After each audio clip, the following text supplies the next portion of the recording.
Notre Dame fans, it is Friday. It's Friday, Vince. It's Friday, Ryan, and you guys all know what it means. It's not just Good Friday, Brian. It's a great Friday because it's Friday. That's right. Football because mailbag, baby. It is mailbag time, and here's the cool thing: we're going to have 2 shows today. So this mailbag is going to go until 2:30, unless we run out of questions before then. And the first time that we run out of questions for a show on Friday will be the first time that we run out of questions for a show on a Friday. Right. But we're going to end it at 2:30 and take a little break, take deep breaths, and then Ryan and I are going to come back. Vince is going to head over to his baseball game today. They got a game today, so hopefully it stays dry. Here's hope. We're coming off a W, baby. Yeah, we'll see. Congrats on that. Get another one tonight against the Lancers.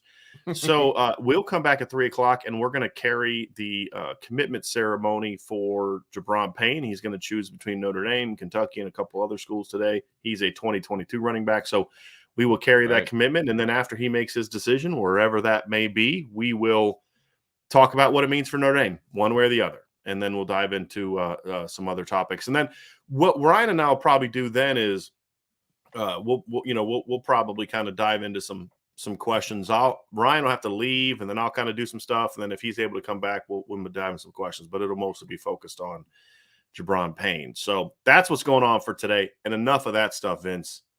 It's question time. It's Friday free for all time. So let's get this thing rocking and rolling, man. I'm starting right at the top, baby. Jordan's got the first one in here. He says, who do you think makes a bigger impact this year, Deion Colzie or Tobias Merriweather, and is it significant?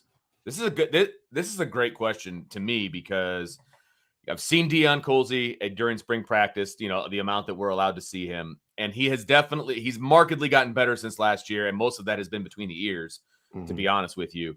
But he's still a little inconsistent to me. But I have not been able to see Tobias Merriweather, so that kind of goes up to this guy right here to kind of give, his opinion on, Tobias. Which guy's that? This guy right here. Okay, those guys. But, I think Deion's going to make an impact. Yeah. But I just don't know how much a guy who's coming in June, we'll see. I don't know. There's a couple thoughts I have, Ryan. Yeah.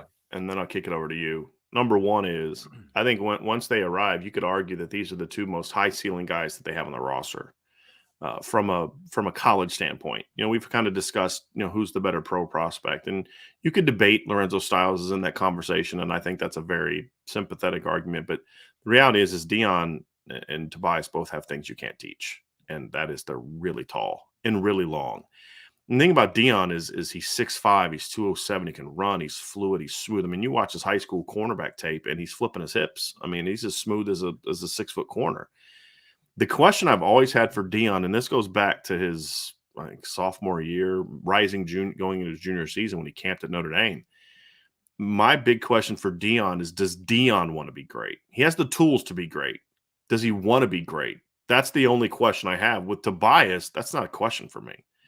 There's no doubt in my mind, Tobias is a worker. I mean, you don't play sports year-round, the things he does, and he just has that mindset of I want to dominate. And Deion can be that guy, but that's just the thing that I still think is kind of missing there, or at least not where it needs to be. Now, again, Deion's a real young kid. Yeah. I think there's a lot of maturity that needs to go. And when you were talking about between the ears, it's more about just getting comfortable in the system and getting coached. And getting coached properly, too. It's definitely part of it. I think part of his inconsistency when he would get in last year, he didn't look like he knew what he was doing. Right. And I don't necessarily put all that on him. I don't put a lot of that on him. Yeah. So I don't put much of that on him. Right. So that is going to be huge as to how he takes the coaching of Coach Stuckey, because I think he's a really good coach from everything that I've seen, and I'm excited to see how that translates for Deion. So to answer the question then, Vince, for me, I'm more confident that Tobias Merriweather is going to play next year and be impactful. I'm more confident that that's going to happen. As far as predicting, it just depends on what Deion does between now and then, because the reality is Deion has the best size, frame, catch radius, all that on the roster. And that's not going to change when Deion shows up or when Tobias shows up, because Deion's still going to be at least an inch taller, still going to be at least 15 pounds heavier.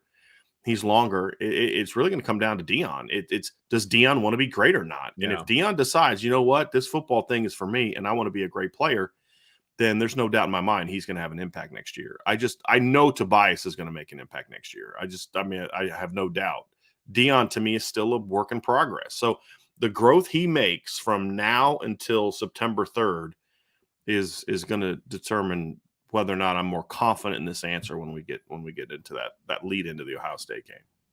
I don't think that it's much of a. I don't know if you agree with this, Brian, but I think that this question is a lot different if Tobias Merriweather was an early enrollee. Honestly, I don't even think it'd be close. I would pick Tobias Merriweather if that was the situation. The fact that he's not disagree with that. The fact that he's not coming in until the summer, that changes the feeling of it a little bit. I still lean towards Tobias Merriweather just because, like you said, everything I've heard of him, every interview I've ever heard him do, the kid has that like little subtle. I don't even say it's subtle. He's got a lot of confidence to his game, and I think that he's going to come in and he's not. It's kind of like Jaden Mickey to a degree, right? Like Jaden Mickey came in and he was competing immediately because he thought he belonged there. And I think Tobias is kind of the same way. So I still take Tobias, but I think he's behind the 8 ball a little bit just with not being an early enrollee for this question. I think for me, I would be a little bit more concerned about the early enrollee aspect of it if it wasn't a new coach. Like the way I look at it is Dion only has a 15 practice head start on Tobias because it's a new system and a new coach. Not new system, but a new coach system from a coaching standpoint. From a wide receiver room standpoint. Yeah. And again, I know Tobias is going to put in the work. Now we need to find out if Dion can. My hope is that by the time we get to the middle of next season, our answer is both. Because if they both step up, like if Tobias does what Ryan and I think both think he's going to do this year, and if Dion plays to the potential that I believe that he has, this receiving core is going to be a huge, huge impact on this football team because that takes pressure off Lorenzo Styles. It takes pressure off Avery Davis. It takes pressure off Braden Lindsey. It allows them to have a deeper rotation. And then, of course, it gives you 2 big guys. So when you want to play big boy football, you can. Yeah. And then when you want to get small and fast, you could go 3 wide with because then you've got Michael Mayer as well. I mean, you could go 3 wide with big guys if you want. So there's a lot of things that you could do if both Dion and Tobias are ready to play next year. Bobby S checking in says, looks like Moore, Jagasaw, and Tate are going to take officials into the summer. So what's your new prediction for the 23 commits this month? I'm going with 2, says Bobby. I think it'll still be more than that. I'd say it's 3, maybe 4, but I would say 3 is a safe number personally. Yeah, and that's kind of what we talked about. I'll say the 3 that I thought it was going to be is not the same. I'm still confident in all the guys that I thought were going to predict. It's just some of them are going to take it into June. I mean, I know everybody's freaking out from a timing standpoint, like, oh, this is getting delayed. I mean, that was more of what we thought and what Notre Dame wanted, not so much. Like Dante never said he was going to commit in April. I know that there were people at Notre Dame that wanted him to commit in April, and we wanted him to commit in April. But Dante has said for a while he's going to take officials. The good news is he's starting them now. That's the positive. I mean, he's going to have 2 done by the end of April, which is something that's weird because I always thought you couldn't start officials until June. I've never heard of a kid taking officials in April. Okay, I was going to ask that because I didn't think that was the case either. I read a couple things that said for the last 2 years you could have taken officials in April, but because of COVID. So apparently, like the rule got in place when they changed the recruiting timeline. The rule changed, but then that next year is when COVID hit. No visits, and then last year they didn't open up visits again because of COVID until the summer. Right. So apparently that guys have never been allowed to. Notre Dame's not starting officials till June, so they're not having anybody coming in April. But like Tobias Dante and Cardinal Tate are going to LSU next weekend in their official visits. So it's a strange thing. And I think that context should settle everyone down a little bit because I think when you think about what officials typically were, right? Like it's a little further into the future. So you're like, oh, wow, months are going to pass. Right. Months are going to pass. So now you're really worried because Notre Dame's in good position for a couple of those, of more Jagusa and Tate. Really? Okay. Yeah. We just learned that like Wednesday night is when we changed it. Okay. All right. The official pronunciation for Irish Breakdown and Charles Jagusa has changed. Put out a statement. Yeah. It is no longer Jagasaw. Did he change his name? No, we were just idiots. I'm going to need to see that letterhead. I'm going to need to see that official statement. Okay. All right. Next question from Jordan says, do you think Tyler can match the type of output Jack put up against the Cowboys, Oklahoma State, at the end of the season? And why can't he have a 4,000-yard passing season? Would Jack have had 4,000 had Reese been in charge in 21? First of all, no, because that puts him on pace for 6,000 yards. Oh, 500 yards game's hard? Is that hard? Yeah. I mean, even air raids don't do. I get the point of. I'm just joking with you, Jordan. I get the point of what he's saying. No, I don't think that's going to be expectation because look, in order for Jack Coan to have production, it had to be through the air. Yes. Now, could we see games where Tyler Buchner has 500 yards of offense? Yes. Brandon Wimbush almost had a couple of those. I mean, Brandon Wimbush had some 400-yard games when he was at Notre Dame, and they were never close to that in passing.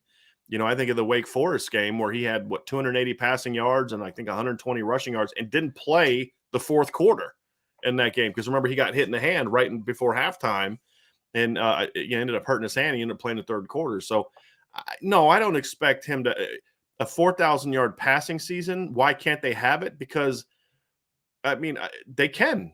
I mean, they can. I just don't think that they necessarily want that as much. Look, Notre Dame's going to have a 4,000-yard passing season soon, in my opinion. If the offense continues to do what we saw, which is the RPOs. That's where it'll come from. But the other thing you got to understand is you don't hire Harry Heastand so you can throw for 4,500 yards. Right? You hire Harry Heastand because you want to have an elite running attack, and then Tommy Reese is going to build a passing attack around that. And they're going to be far more balanced than they've been. That's been the problem for Notre Dame in the past, right, guys? I mean, we've seen some seasons where they threw the ball a ton. You know, you look at 2014, for example, in 13 games, Notre Dame passed for 3,700 yards with Everett Golson and Malik Zaire. I mean, Everett threw for over 3,400 yards. So we've seen years where they've kind of gotten really good production in the pass game. 2018, they threw for over 3,300 yards. You know, so we've seen years where – where that's the case. But I just think this team wants to be more balanced, where they're going to throw for 3,500, or I think with Tyler Buchner, it's like, pass for 2,800 plus at least, 3,000 plus, but then run for 200 plus a game. I think that's where they want to be because that fits Tyler Buchner's style too, right, guys? I mean, Tyler Buchner, we think, can throw the ball. I mean, this whole notion that he's like basically a slightly better version of Brandon Wimbush, they're completely different players in my opinion. But I don't think you're going to go out there with Tyler Buchner and say, hey, let's throw for 4,000 yards when you have the kind of backs and the kind of line that they have. Now, could if they get Tayton Moore, will we be having the same conversation in a couple years? No, because all the running yards that Tyler Buchner is going to get, because what's going to happen with Buchner, and you guys tell me if you disagree with this, some of the RPOs are going to turn into read zones. That's going to be the case, right? Absolutely. Now, sometimes you'll have the option to throw out of the read zones, but some of the stuff that was the RPOs that they were pulling and throwing out in the bowl game are going to be read zones or power reads where Tyler Buchner pulls it and runs it, right? That's just what he's going to do. Tayton Moore is going to be more like Jack Coan in that it's all going to be with his arm. He'll scramble and stuff like that, but it's all going to be with his arm. And so I think a 4,000 season is going to come. It's not going to be with Tyler Buchner quarterback. And that's not a shot at Tyler Buchner. It's just, if that's what you're doing, I don't know if you're either they are going to have an insane offense this year. Like if Tyler Buchner passes for 4,000 yards this year or anywhere close to 4,000 yards, this Notre Dame offense is going to be absurd. Yeah. I mean, just absolutely absurd. We're talking like top 5 in the country total offense because they're going to run the ball. I mean, that's the thing that they're going to be able to do. There's no question. Yeah, and that means, honestly, if you're passing for that much, that means that you just have everything working, right? Like it's not, and people are loading up to stop the run at that point if that's just the kind of percentage that you're throwing the football a ton. I think, again, like you said, could he hit 3,000? Yeah. I mean, Tyler Buchner could go over 3, sure, but he's also going to run for like 800 yards in a ideal world, and that's not even counting what the other running backs are going to do too. So, yeah, I agree. It's a good question. I did like that question, Jordan. Yeah, it's a really good question. John A1 checking in, as he always does on Fridays. Would you rather the light come on instinct-wise for Bauer or Aidan Gobyra make a physical jump to earn a role in 22? That's interesting. Off the top of my head, I would say Aidan Gobyra, even though I know you don't need him this year, right? Like he's a guy that can be taken along a little slowly.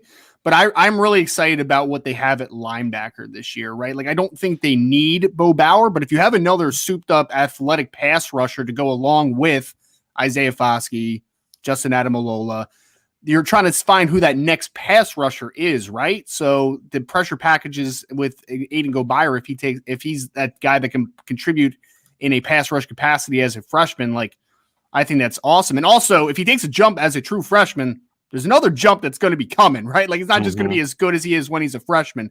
Bo Bauer, it'd be Not nice with his body. Yeah. Exactly. If Bo Bauer took a nice step, that would be fantastic for depth-wise. But, I mean, I think that even if it's like Maris Loifau and J.D. Bertrand and Jack Kaiser and a couple of these other linebackers doing the work, I think that they'll be just in plenty of a good situation. So I would take a Gobyra just for the pass rush upside and even add another layer to the pass rush. I don't disagree with anything Ryan just said, but I'm still going with Bo Bauer. And the reason I say that is because to me, I still feel like giving Notre Dame a 6'3", 230-pound, fast Mike linebacker in this defense that can hit would still give them a big jump. Like, I think J.D. Bertrand can have a really good season. There's no doubt about it. That's why I'm confident in the Mike position, because if the light doesn't go on for Bo, they're going to be fine with JD and Junior Tuihalamaka from what we've heard and seen. So in that regard, I think Ryan is spot on. They don't need Bo Bauer to step up. However, I feel like if he does, because like at Viper, like you also said, Ryan, like they don't need Gobyra to step up either, right? You're going to have Foskey, you're going to have Justin Adamiola, you're going to have Riley Mills and guys like that. Like, I would love it if Aidan Gobyra stepped up, but I feel like if you could put, again, that 6'3", 230, fast, physical Mike linebacker in the middle of that defense that can blitz, I just feel like now all of a sudden you're 6'3" at Mike, you're 6'3" at Will. Now all of a sudden you have this really, really impressive athleticism and range. I feel like that would have an even bigger impact on this year. But I think that if we're going to take a bigger long-term approach, Ryan, then I think the point you made that I really liked was, if we're just talking 22 with the question, then I'm taking Bo. If we say what's best for the program without like putting a 2022 stamp on it, then I would go with you, because the point you made was really spot on, is if Aidan steps up and plays this year, physically he's going to have another big jump because he's still a pretty skinny kid. And you start thinking about, like, what could this D-line be like in the future? And then you start feeling really good. You're not as, like, you're going to always miss Foskey, but you're not going to be stressing it quite as much if Aidan has the kind of jump and the breakout that we're talking about in this question. Venture the tiebreaker. Well, I'm not going to rehash everything that you guys just said, because you both made really, really good points. But anybody that's watched this channel for, as long as I've been on it, it knows that I'm a huge Bo Bauer fan, and that But you jumped off the bandwagon the last. I mean, I was like dragging behind, like I wasn't completely You're like off. still kind of holding on with one hand, like Indiana Jones, right? Exactly, because I'm in that kind of an athlete.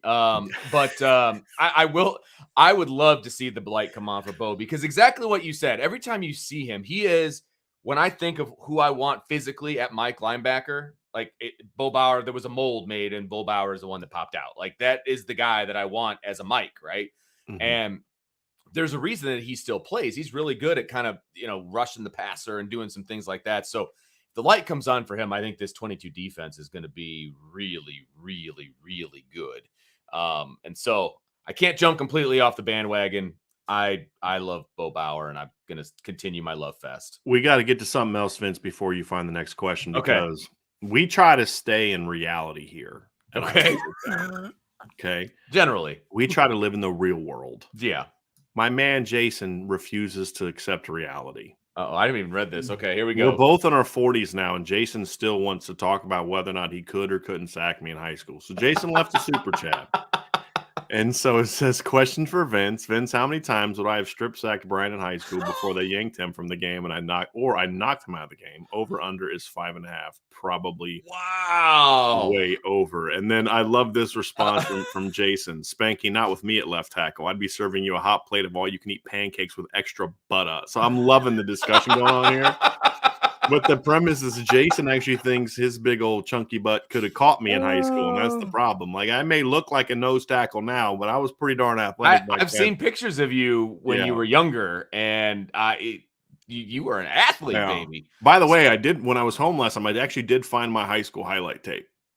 Shut up. Yeah, I'm gonna have to show you the 6 touchdown performance highlights. So That's awesome.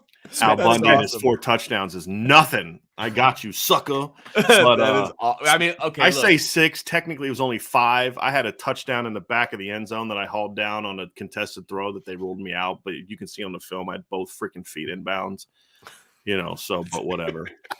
So technically it was only 5. That's great. But anyway, Vince, and here's the thing, Spank, you got to understand, Vince, you don't sign Vince's paycheck. Well, I was just gonna say, I mean, if we're dealing in reality here, there's only one person in this group that literally lives in my neighborhood and signs my paychecks. So definitely gonna go with a far under on this one. And also has an arsenal in his basement. Yeah, there's that too.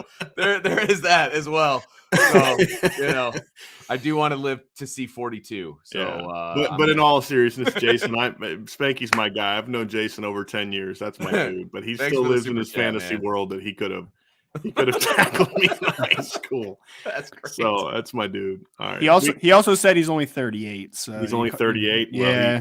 Well, the time hasn't been good to him. Oh, man. Whoa. Ouch. I only say that people who aren't familiar with us. Jason's literally a good friend of mine. We've known each other for over 10 years, so it's all in good fun. Anyway, let's get back to reality here, guys. Do you want to put up any of the starred questions? You want me to just keep going down the list? Just keep going down the list, and then I'll kind of work some of those in as we go. Cool. Sounds good. Jordan says, do you think the line can win the Joe Moore Award this year? I mean, that's a tough projection, right? I'm going to say no. I mean, I think they'd definitely be a top 5 to 10 line this year with the improvements that they're going to make. But you're asking a line that was severely underwhelming last year. And although they have a great offensive line coach coming in and there's a lot of talent, that's still a massive jump from underwhelming to best line in the country in a single year. That's a lot. That is a big jump, no question. Is it possible? Yeah, I think there's a lot of talent on here. We've talked about the talent that's here. They've got arguably the best center in the country, I think, when it's all said and done. And they've got 2 really, really good tackles, young tackles. They're both sophomores, obviously. Honestly, I think it comes down to how the guard play is and who ends up, it can Josh Lugg fulfill what we think he can be. Just be solid. The guards just have to be solid. Absolutely. And so what are the guards going to give this line? I'm really confident in 3 of the 5 positions, but I'm not necessarily confident all around. So I'll say I like top 5 to top 10. I think that's an absolute possibility. Could they compete for it? They could. I can't predict that they're going to win it, though. That's a little. I'm not going to predict that they're going to win it, but I think the question wasn't, are you predicting they will win it? It's, can they win it? And I think they certainly can. And I'm going to give a couple reasons why. Number one is, Ryan, we're practicing our point counterpoints for the show, right? My point counterpoint to how bad they were last year, I don't disagree with you at all. But let's just not forget that the last time they won the Joe Moore Award, they were coming off a 4-8 season. So, and obviously, you had a lot of returning starters coming back. You had 4 returning starters, and one of them was a guy named Quentin Nelson. He's pretty good. So it's not a direct comparison. I think the talent is there. I actually think the guards are a big part of it, but I think the bigger question for me is what kind of jump can we really expect these tackles to make as sophomores? Like there's and probably wrongly on our part, we're just assuming the tackles are going to be elite next year. And that might be a tad unfair for us since they are just going to be true sophomores.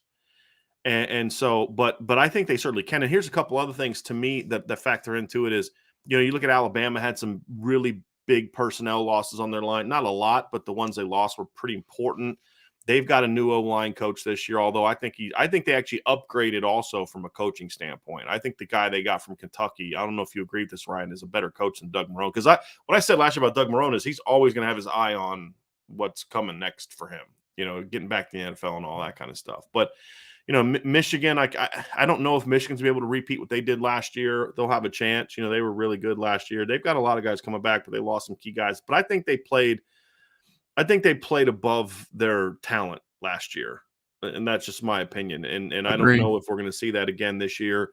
Georgia lost some pretty important guys. They're losing starters and depth guys are transferring out of Georgia, going pro. Iowa lost their best player, by far their best blocker. They should still be a good line, but, are they a given? So I look around the country, and I don't know that there's a given offensive line that I say, yep, they're definitely the favorite. I mean, you'd have to say Michigan simply because they've got, 4 starters returning from the group that won it last year, right? And they got the Virginia center that made All-American transferring in. So, yeah. I have a hard time putting any Virginia offensive lineman as an All-American. I mean, that hot mess that line was, but he's a good – if anyone is going to – I mean, he was their best lineman,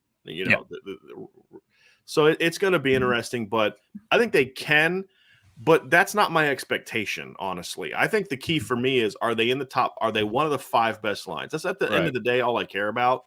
Whether they win the Joe Moore Award or not, I don't really care as much about that. That's more for perception and recruiting and all that kind of stuff. Like, hey, the last 2 times Harry Hiestands coached an offensive line in college football, they've been the Joe Moore Award winner, right? Like, this is great for recruiting.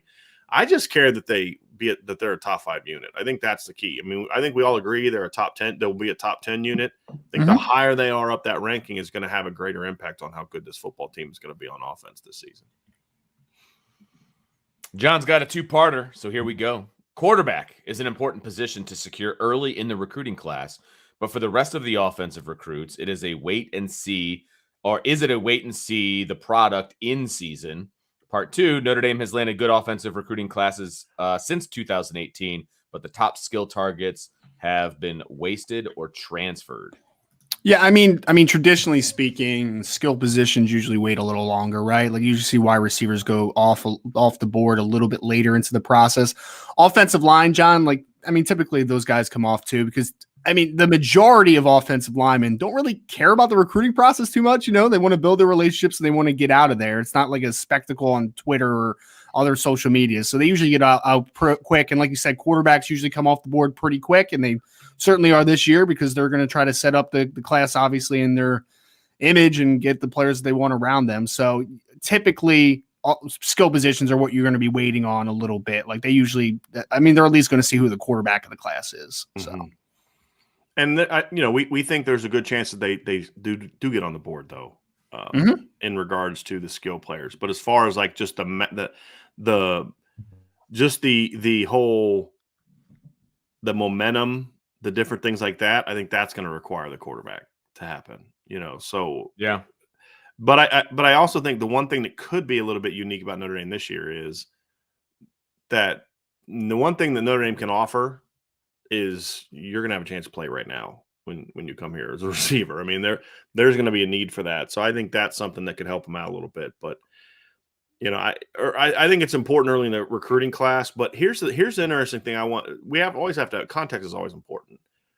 You know who else isn't really getting any commitments in the month of April?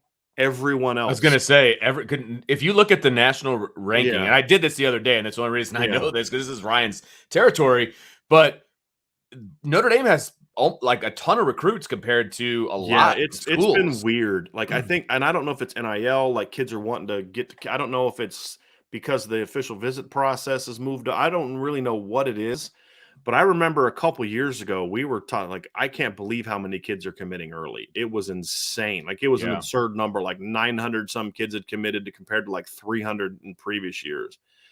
And I think that's kind of going back a little bit because, Chris Vizina committed to Clemson.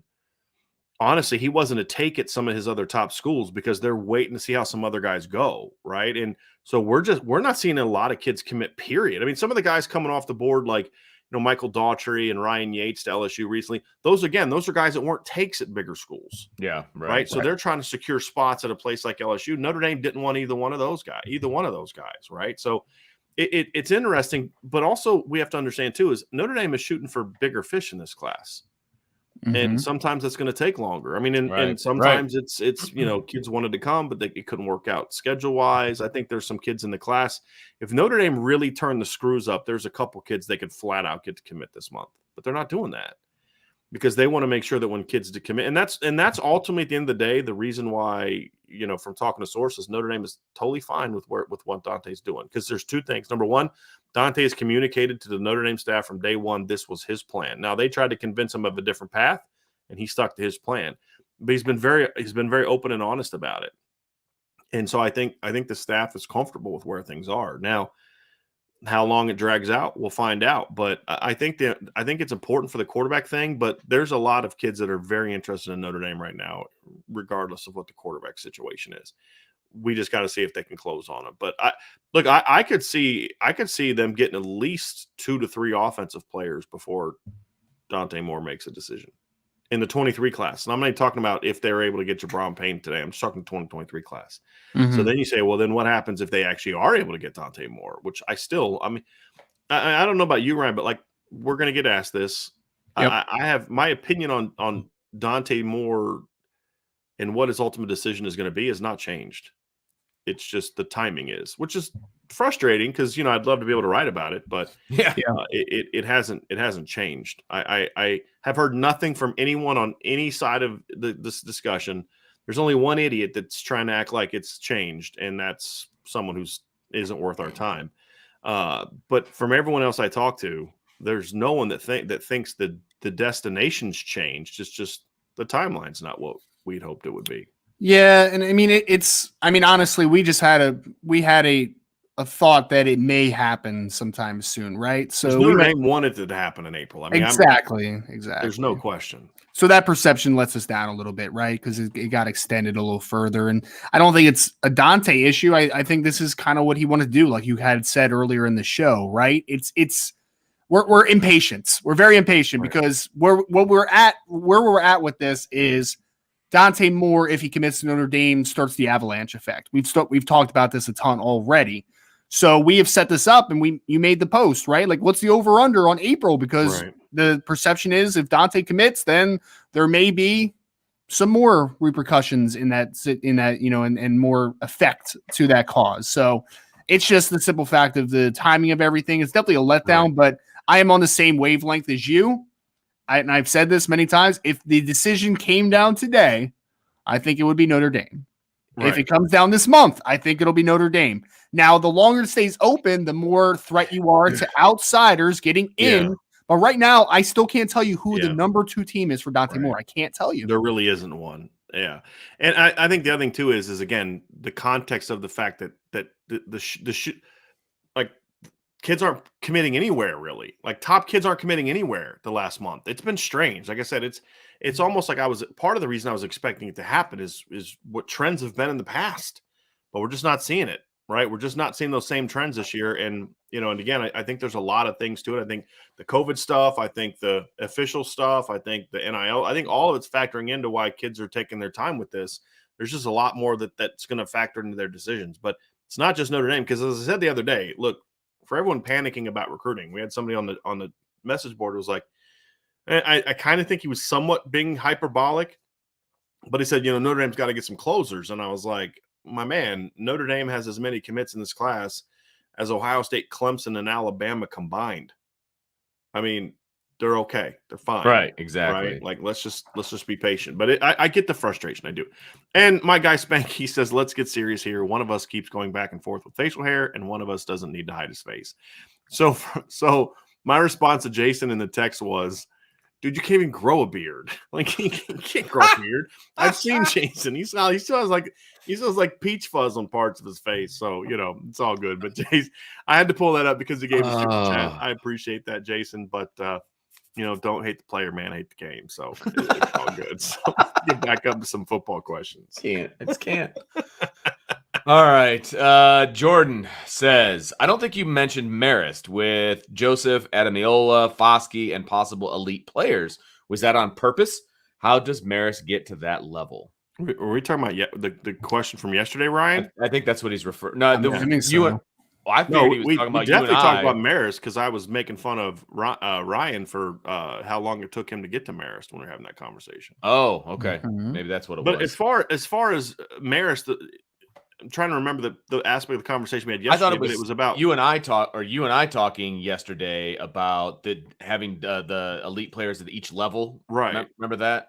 Right, but I mean, the only person that it would be on the second level is Marist. I mean, that's Right. the only guy it would be. Whether we mentioned by him by name or not, I couldn't tell you. I don't thought have we the did, to be transcript of our honest with you. conversation, but But I mean, honestly, Jordan, from the conversations we've had about Marist the last couple months, I don't think there should be any question about whether or not we think he can be a big time football player.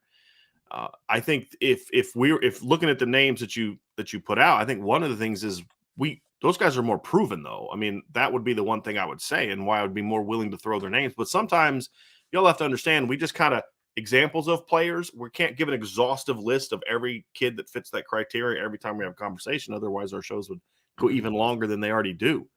So to get it, like, there's no one in this chat that doesn't think Marist Liufau could have a big season next year. Right. Could he be an elite player? I mean, maybe. we'll see. But he doesn't have to be. He just has to be a difference maker. He has to Right. be a star. I mean, I think that's the key. He's a lead in my heart, so that's all that matters.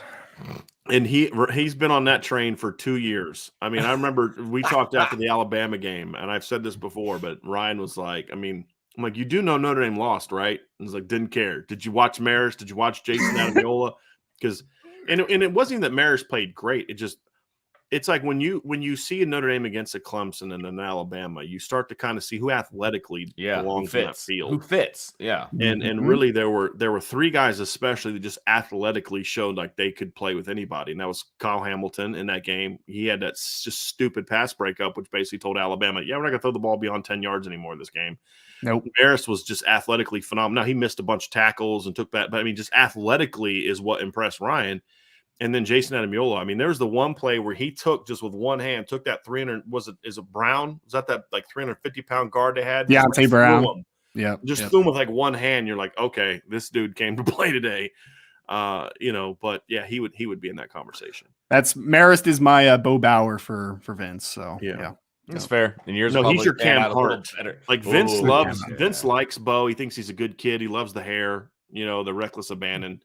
If he had to pick one true love, it's Cam Hart. As a player, it's Cam Hart. That's a good pick. That's a good pick. Can't go wrong. I was on the Cam Hart train way early, and I'm driving that thing. And he likes to remind us of it every time his name comes up. Hey, dog finds his tail every now and again, Brian. I got no problem with it. When you find it, you hold on tight. I just don't think you're giving yourself enough credit about other things you've been right on. That's fair. Jordan's got a good hypothetical here. He says, do you think the bus regrets not coming back in 93? If he had, would Notre Dame have beaten BC? No and yes. I mean, where was Jerome Bettis drafted? I was going to say, he had a pretty good NFL career. Yeah, he was top 10, wasn't he? He was pretty. Yeah, he was 10th. He went to the Rams at 10. You're not gonna, as a running back, you're not going much. I know it's a different era. I get that, but still. Yeah. I don't think he regrets that. I mean, he got to play in Los Angeles because they were LA at the time, correct? I believe if I remember accurate. correctly. Yes, Ryan, you're a Rams fan. You would remember that, right? They moved to St. Louis in like 98 or 99. Yeah. So yep, you're right. So, and you look at his rookie year, he rushes for 1,400 yards as a rookie. I don't think he regretted that decision. Now, would Notre Dame have beat BC that next year? Yeah, Notre Dame would have been just stupid good that next year with him at running back. I've always often because Reggie Brooks actually had an extra year left too. And I've often wondered, could you imagine what that Notre Dame team would have looked like if you'd have had Jerome Bettis and Reggie Brooks in the backfield in 1993? Good Lord. There would have been a national title. BC would have had no chance. None. Zero. No chance. Zero. But I don't think Bus regrets it. He's getting his degree now. Yeah. He's a Hall of Famer. Yeah. Worked out all right. Who was the quarterback for BC? Wasn't it the Glenn Foley? Was that BC quarterback? Wow. And Pete Mitchell was their tight end. Yeah. And people forget BC was a really good football team that year. I was like, they were like ranked 13th or 16th or something like that when that game played. Now, Notre Dame had no business losing to them, but that was a good football team. This is a bit of a repeat, but it kind of goes in a different direction from Eric. He says, with Tayton Moore seemingly going to take official visits to LSU the same weekend as the Blue Gold game, which they were going to Notre Dame together that weekend, how important is their official visit to Notre Dame become now? All right, let me just say this right now. I pretty much am ready to be done talking about Cardinal Tate. Like, the last week. This isn't a knock on Carnell. Carnell's a heck of a player. I mean, good kid. I got no issues with Carnell. Just the intel that we've got the last week, Ryan, is like, yeah, he's not coming to Notre Dame. Like, he's not coming to Notre Dame. So unless things dramatically change, he's not coming to Notre Dame. So I'm ready to move on from that part of the conversation. With Tayton Moore, I would much rather him take his official visit to LSU now than come to Notre Dame's Blue Gold game for an unofficial. And the reason I say that is because I want him to get his official visits out of the way sooner rather than later. So that would be my reason. I was happy when you said that they could take official visits in April. I didn't realize that was the case. Yeah. And that's good news to me because, and look, I have no problem with kids taking their official visits. I am from a personal standpoint, I am not a well-traveled person. I'd be taking visits to LA, to Florida. Like I'd be going all over. I would have probably taken officials when I was back then, just because, and I would have known where I wanted to go. I mean, absolutely. But still, it's like because you really never know. Like you may think you want to go somewhere, but then you go out to this other place. You're like, wow, like okay. And look, it's fun to be wanted. Okay. And like, wait, it doesn't snow here in the winter? Are you kidding me? Oh, yes. Yeah. It's fun to be wanted, though, right? I mean, kids want to be doted on. I have no problem with that either. So take your officials, get them over with, and then make a decision. I'm cool I agree with you, Vince. Yeah. It's still pretty crazy to think that the kids can take all their official visits and it still be spring decision. That's pretty nuts. I think it's great. Yeah. I mean, I do. I don't love the sped up calendar in some ways, but in other ways, I think for the kids, I think it's good for them to be able to make an early decision to focus on their senior seasons. Bingo. That's what it is. But also to be able to make sure that they can now visit the places, because there's some kids that can have parents. And this is Dante made this comment. It's like, look, he's made comments in interviews where his family's in a position where they can take him places, right? And he appreciates that. But it's different when somebody else is paying for it, and you get the red carpet rolled out and all that. And you know what? Like if I was 17 years old, I probably would have done absolutely. And there's nothing wrong with that. I'm sorry. There's nothing wrong with that. You only get to do this once. Doesn't mean I like it. Because from a Notre Dame standpoint, we've talked about why Dante committing impacts the class, but looking at it from Dante's standpoint, I completely and I probably would have done the same thing. John, this is always a good question. Including USC and Navy, what three teams would you like to see Notre Dame play annually? This is a good one. Yeah. I was actually thinking about doing an article on this, Ryan. So does this mean USC and Navy are automatically two of the three, or is it in addition? He said including. That's what I imagine. Maybe one more. Okay. Mine would be Michigan.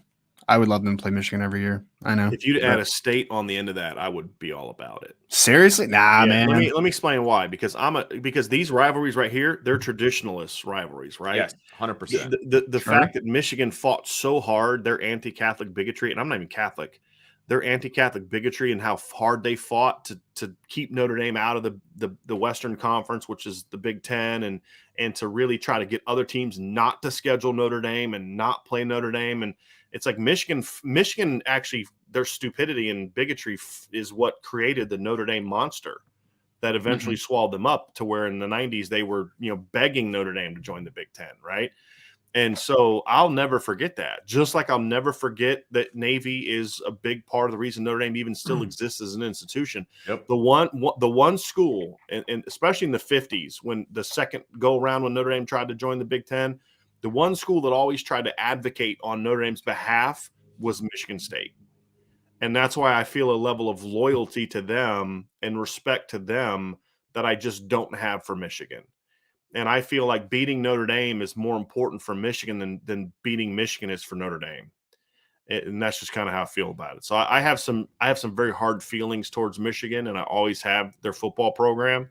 I've always disliked their football program, and a lot of it is because of the historical stuff. Well, so that's where it comes from me.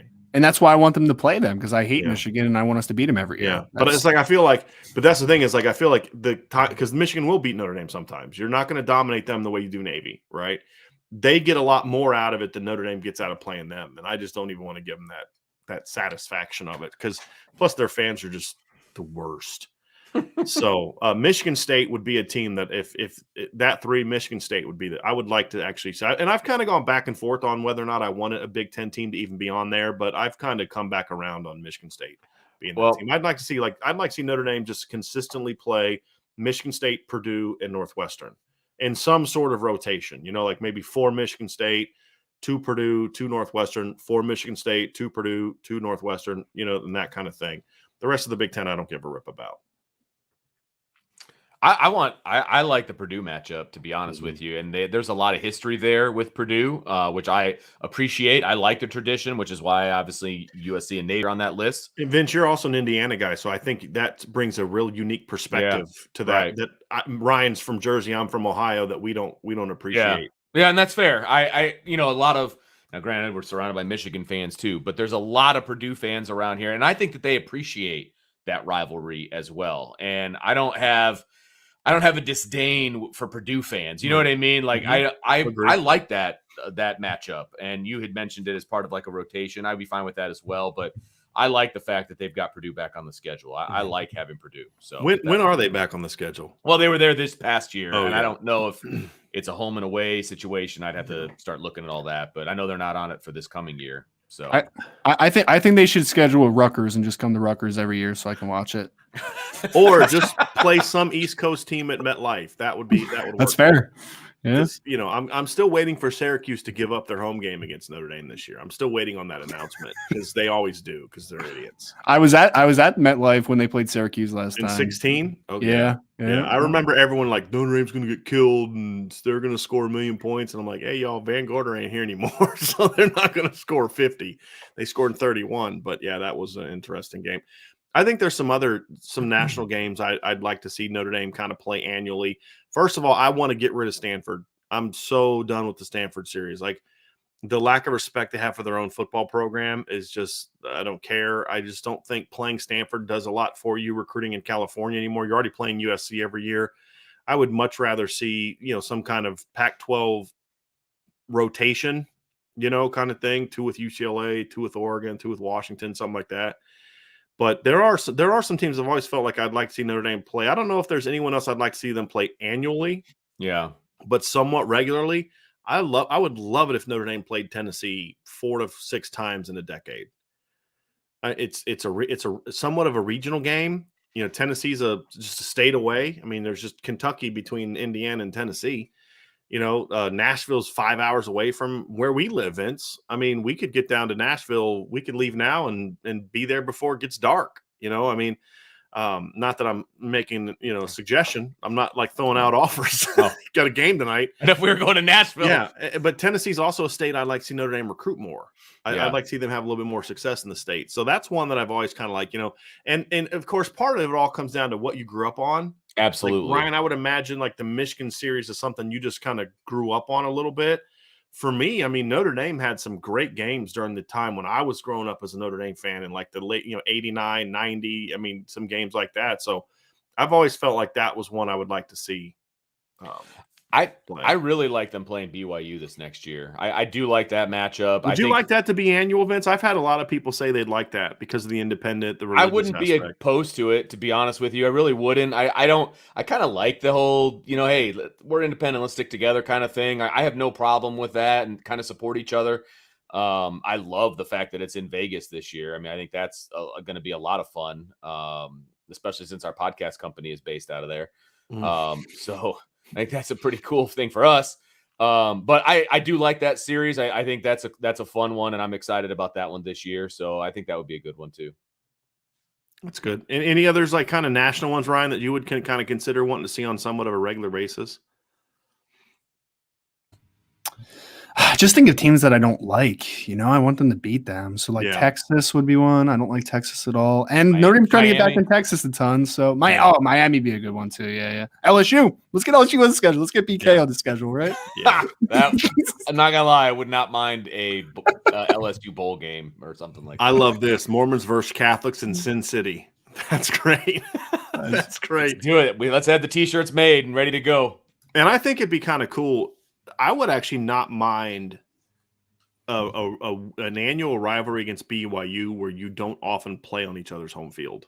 Yeah. Kind of like Shamrock Series-ish type thing. But in a 5-game series, 2 at Notre Dame, 1 in Provo, and then 2 in a neutral field. Because like BYU likes to they kind of have to recruit a bit more broad themselves, like getting a game in the Rose Bowl.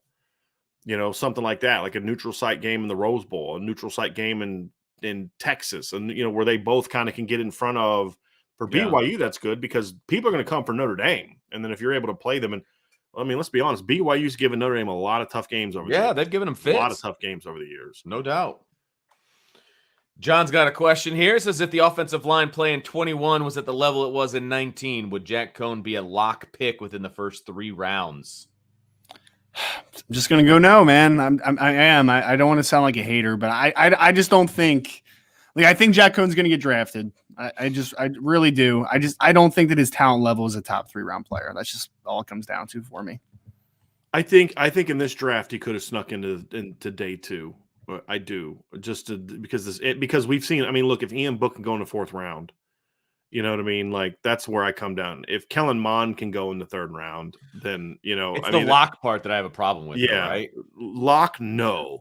But the other thing too is it wasn't just the line. It was also that Jack was learning a new system and playing with new receivers. I mean, there's a lot of things that went into it. I think maybe could have snuck into round 2, but again, I don't think the offensive line was very good in 2019. So that's the other thing is, like, they were decent in pass pro, but they weren't a great line. If you'd have told me like the 18 line, maybe, but I think he could have snuck in because it just takes one team to fall in love with a guy, but I don't know if my grade would have been a day 2 grade no matter what. Because again, the thing is, Ryan, when you're evaluating a player, to me, it's not so much about the production or the line, because I can look at a player and say, hey, look, if this guy was playing with our line, he could be a good player because look what he did when he got a clean pocket. And you can evaluate those things. Mm-hmm. It still comes down to that has nothing to do with your athletic ability. It has nothing to do with your arm strength. It has nothing to do with your ball placement. It has nothing to do with those physical things that don't change depending on how good or bad your team around you is. Mm-hmm. And I think that's the other part is that doesn't change because his line is better or his receivers would be better or whatever the case may be. Yep. And ultimately, at the end of the day, that's what it's about. On a scale, this is God Country Notre Dame Barbecue. On a scale of 1 to 10, what's the likelihood of Notre Dame getting a few surprise commitments during the Blue Gold game or that weekend? It's low. I mean, for the Blue Gold, it's surprise. Low. Yeah, it's low. Yeah. Well, I mean, if to everybody else, not you guys.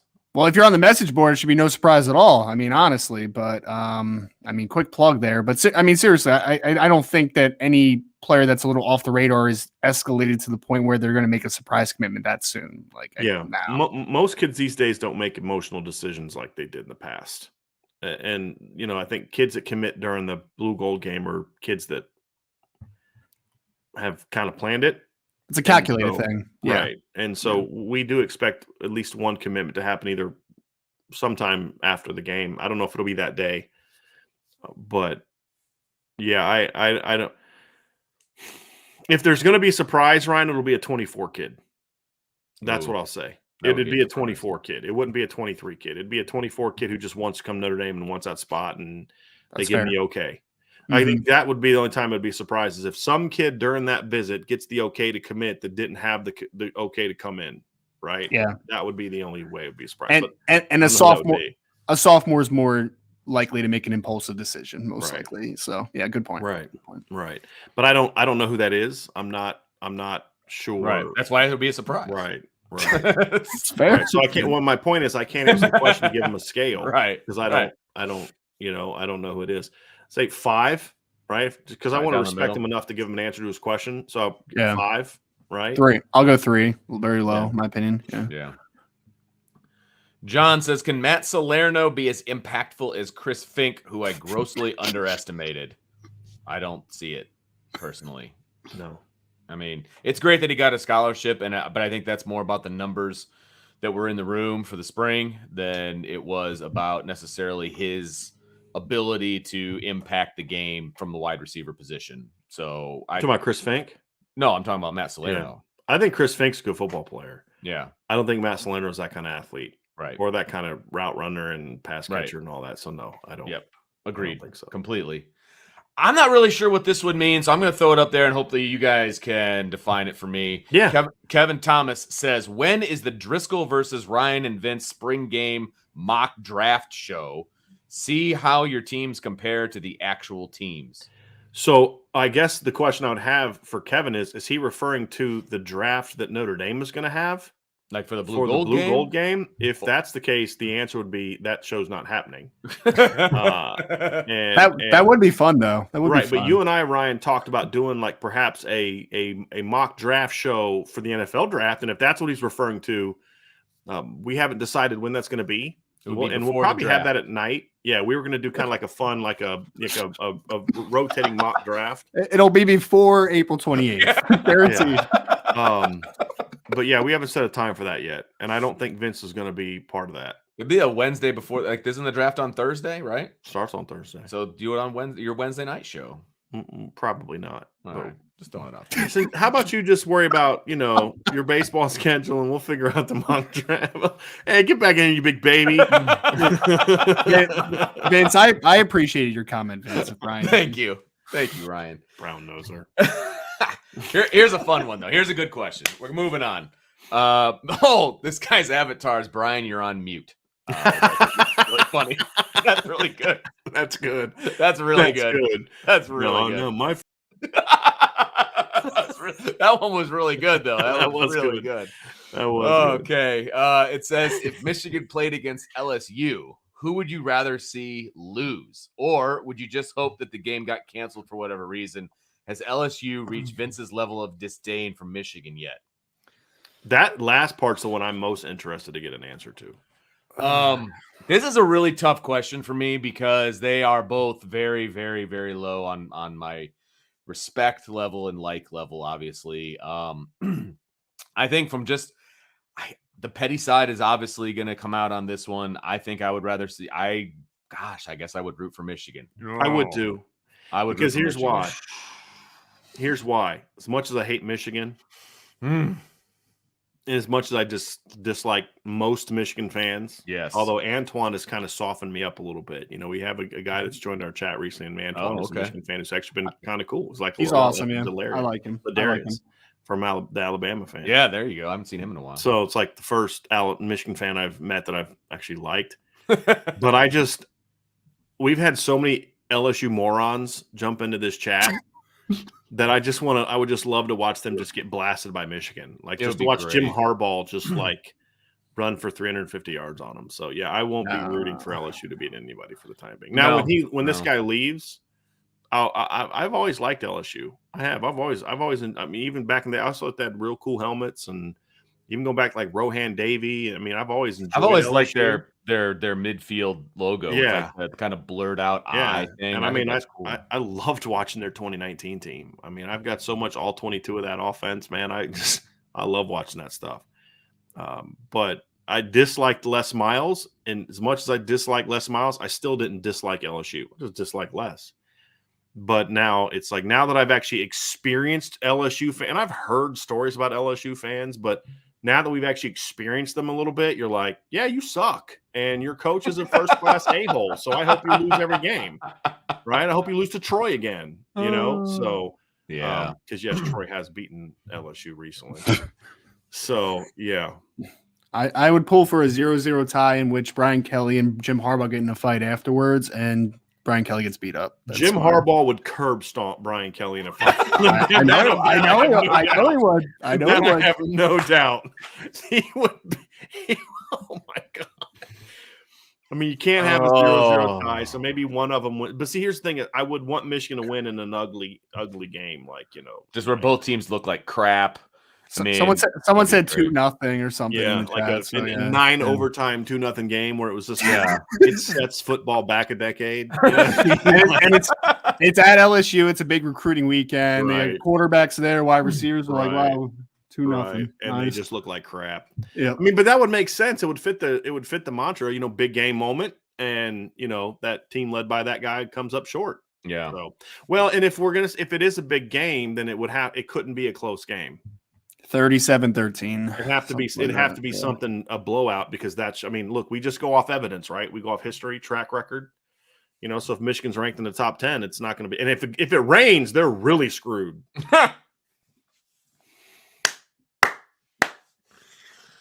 Yep. Oh gosh, this is fantastic. All right, next up is John. He says, I'd imagine Notre Dame is going to continue to use 12 and 13 personnel in 22. Will the second tight end be a weapon? Does Notre Dame have the talent potential to be explosive out of those personnel packages? Yes, they will use those. The answer to number two, will the second tight end be? It just depends on who the number 2 tight end is. If it's Mitchell Evans, to a degree, I think they like Mitchell's pass catching a little bit more than it's a little bit more a little bit more consistent than George Takis. But I don't think it'd change a lot. It would look a lot like George. I think the only way the second tight end is going to be a weapon is if it's Kane Barong. I think that would be the only way. Is if Kane Barong wins the number 2 job, then you don't put Kane Barong on the field to be a blocker. And if you do, you're just not doing this football thing right. I mean, that's just not that he can't block. That's not what I'm saying. It's just you don't just use him just to do that. You're wasting what he does really well, which is run. So I just think it depends on who it is. And do they have the talent to be explosive out of those packages? Yeah, absolutely they do. Run game wise, pass game wise. Look, when you have the best tight end in the country and the kind of speed that we think Notre Dame's going to have on the outside, yeah, because the play action game is going to be huge out of that stuff, especially if you're able to run the ball. Any thoughts on that, Ryan? Yeah, no, I think that's what makes it explosive is the fact that I think the run game has the opportunity to be very explosive in its own right. So off of play actions where my head's kind of going there. I am interested. I know Kane's obviously coming back from injury, all that type of stuff. I would like to see him on the field though, man, because I think it does add a different level of explosiveness. I saw Evans. Evans is a long, good-looking, linear athlete, right? So, he can do those things, I believe, as well. But I think Kane would be the best option to make it explosive working with Mayer. I'm sorry. I have to pull this up. Colin McCann says, first snap of the game, all LSU players start awkwardly grinding on Michigan players while the sky cam spins around them 360 degrees.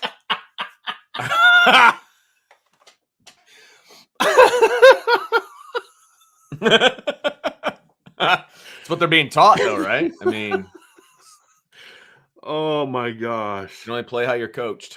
Oh my goodness gracious, that was really good. And then they all sit down and have a fine meal prepared by the LSU chef. Yes, it'd be right there in the football field. I mean, it'd be right there. It's just all right, let's get back anyway. Let's get back to some questions here. I'm sorry, that was beautiful. Hulk Strongest, what are our chances to land Zion Reagan? This kid is fast. A kid is very fast. I think he ran 10.3 something in the 100-meter as a freshman in high school. So yeah, he's pretty fast, man. I mean, who knows? It's way too early.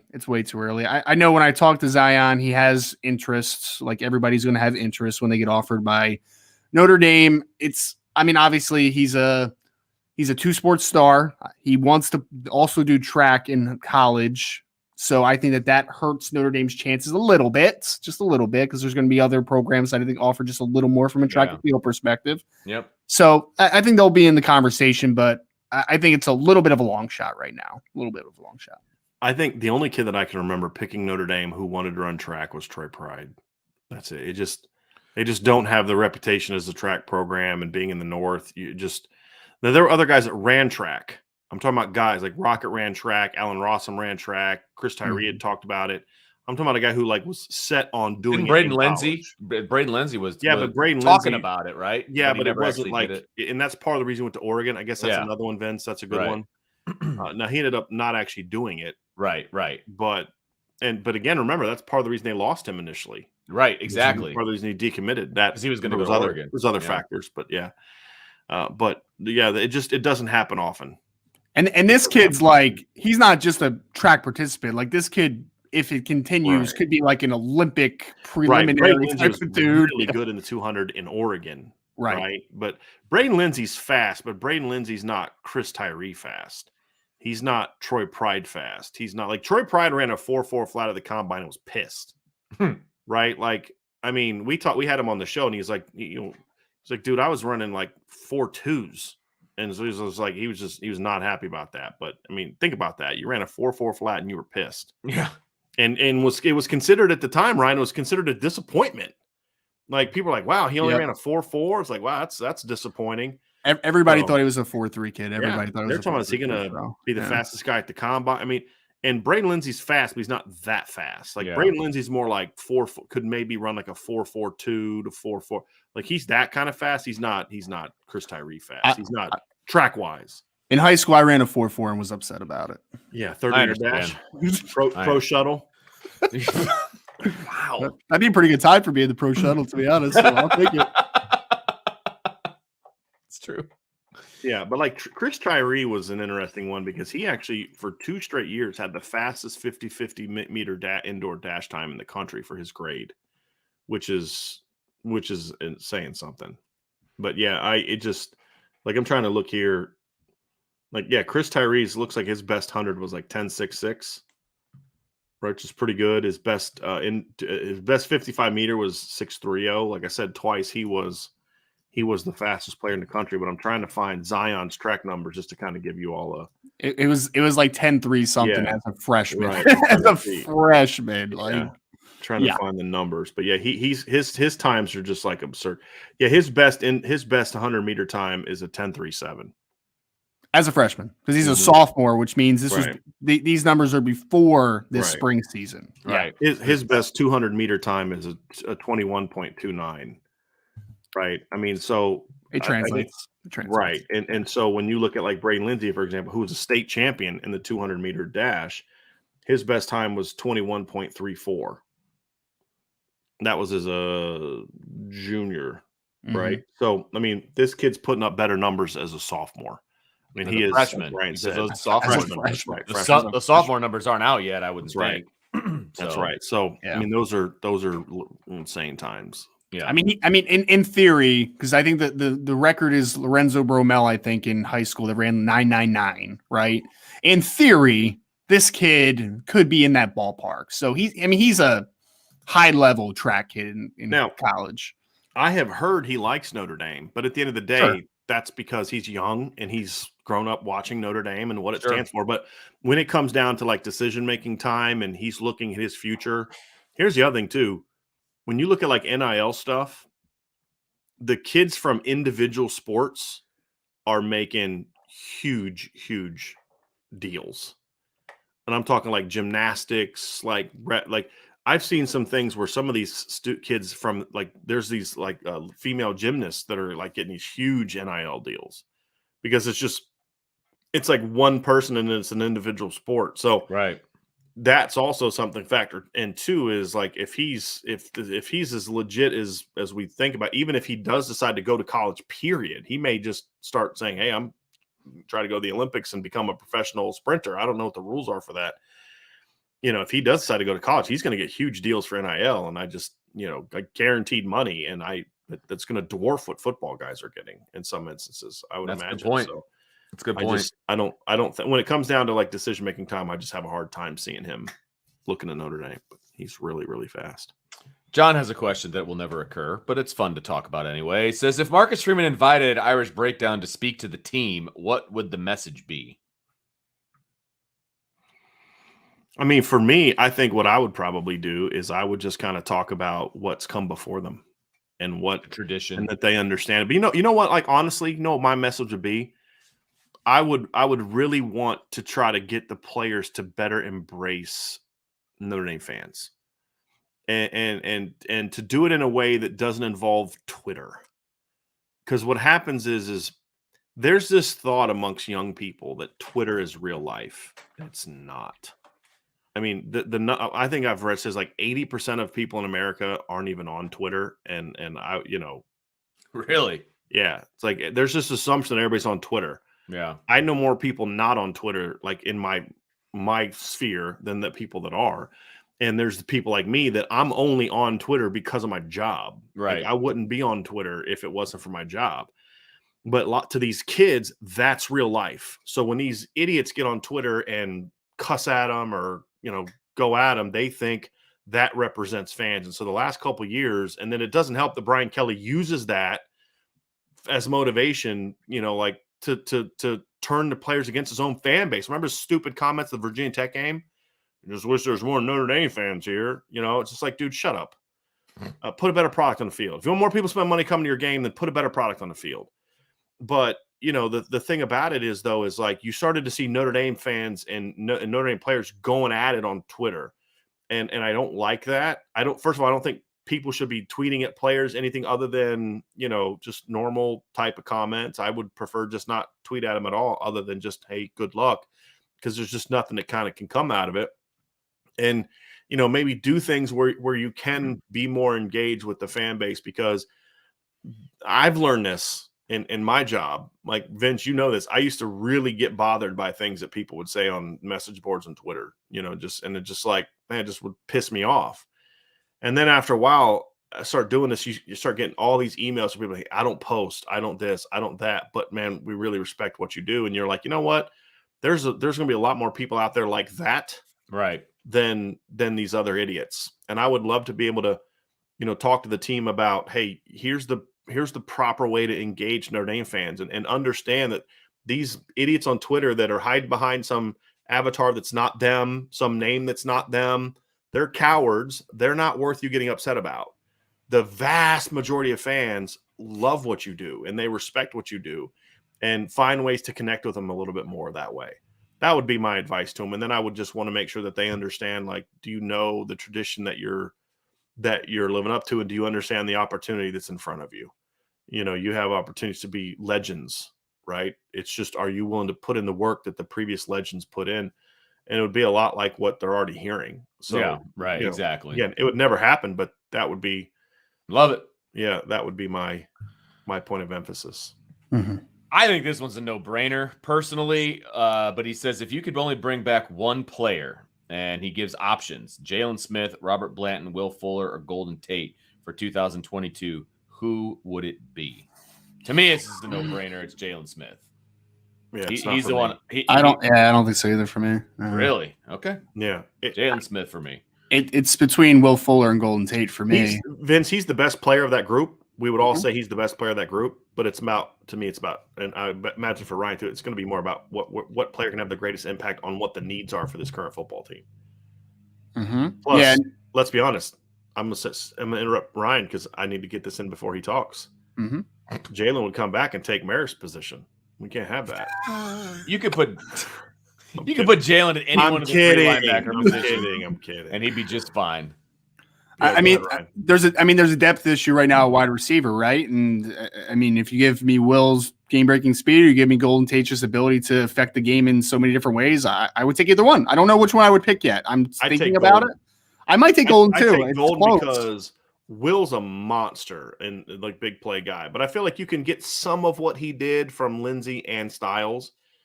Golden Tate in an RPO offense would be absurd. With what he could do after the catch in college would be absurd. I mean, think about how many times it's like, it wasn't RPOs, but like in direct sense. But remember, Charlie used to do a lot of that stuff where he'd just do those quick look passes. If that guy's off, just catch it and throw it. It's kind of an RPO, not really. Right. It's but it's similar to it. And Golden put up monster numbers. So I feel like just from a fit standpoint, they have guys, I think, Ryan, that could stretch the field. Not like Will Fuller can, but they can do it. There's nobody that I think could do things after the catch like Golden did. That would be the reason for it. Yeah, I mean, the only thing that would have swayed me away from those wide receivers is if they put a former really good corner on the board there. Then I would have had a second thought. Yeah. But I love Robert Blanton, but he's not enough of a needle mover for me. I mean, he's a good player, but it's not a weakness of the defense. So yeah. If you'd have put like Kavari Russell, Julian Love, Darren Walls, yep. Todd Light, Mike Richardson. I would have taken Mike Richardson. Yeah. Not over Golden Tate. I like Mike, but I'm not taking him over Golden Tate. But yeah, that's what so again, Vince, it's not. I mean, I think we would all agree Jalen Smith's the best player of this group, but it's just I'd find a spot for him. It's like what's that? I said I would find a spot for Jalen Smith. It's not about finding a spot. I mean, he could start playing wherever the heck he wants. If you want to put him at corner, put him at corner. I don't care. It's more about the defense is already going to be really good. Right? Like we know it's going to be really good, and Jalen could make it even better, but it's like the improvement you'd get on offense from having a Will Fuller or Golden Tate would be greater than the improvement you'd get on defense because of Jalen Smith. All righty. So this is a question straight for Ryan. It says, what college rule would you change that you feel would help players develop for the pro game? What college rule would you change? Ooh, that's a tough one. I don't know if I have a perfect answer for that off the top of my head. I got one. Do you? Okay. Yeah, corners. If like making the jam rules more similar, I think that's one thing that a lot of corners that kind of make that adjustment. Some of these systems that they're just allowed to beat guys up in college, and they get the NFL, and it's like you can't do that, and they get too grabby. Yeah, and it can shake their confidence. And that'd probably be the one thing. The first thing that popped into my head would be that.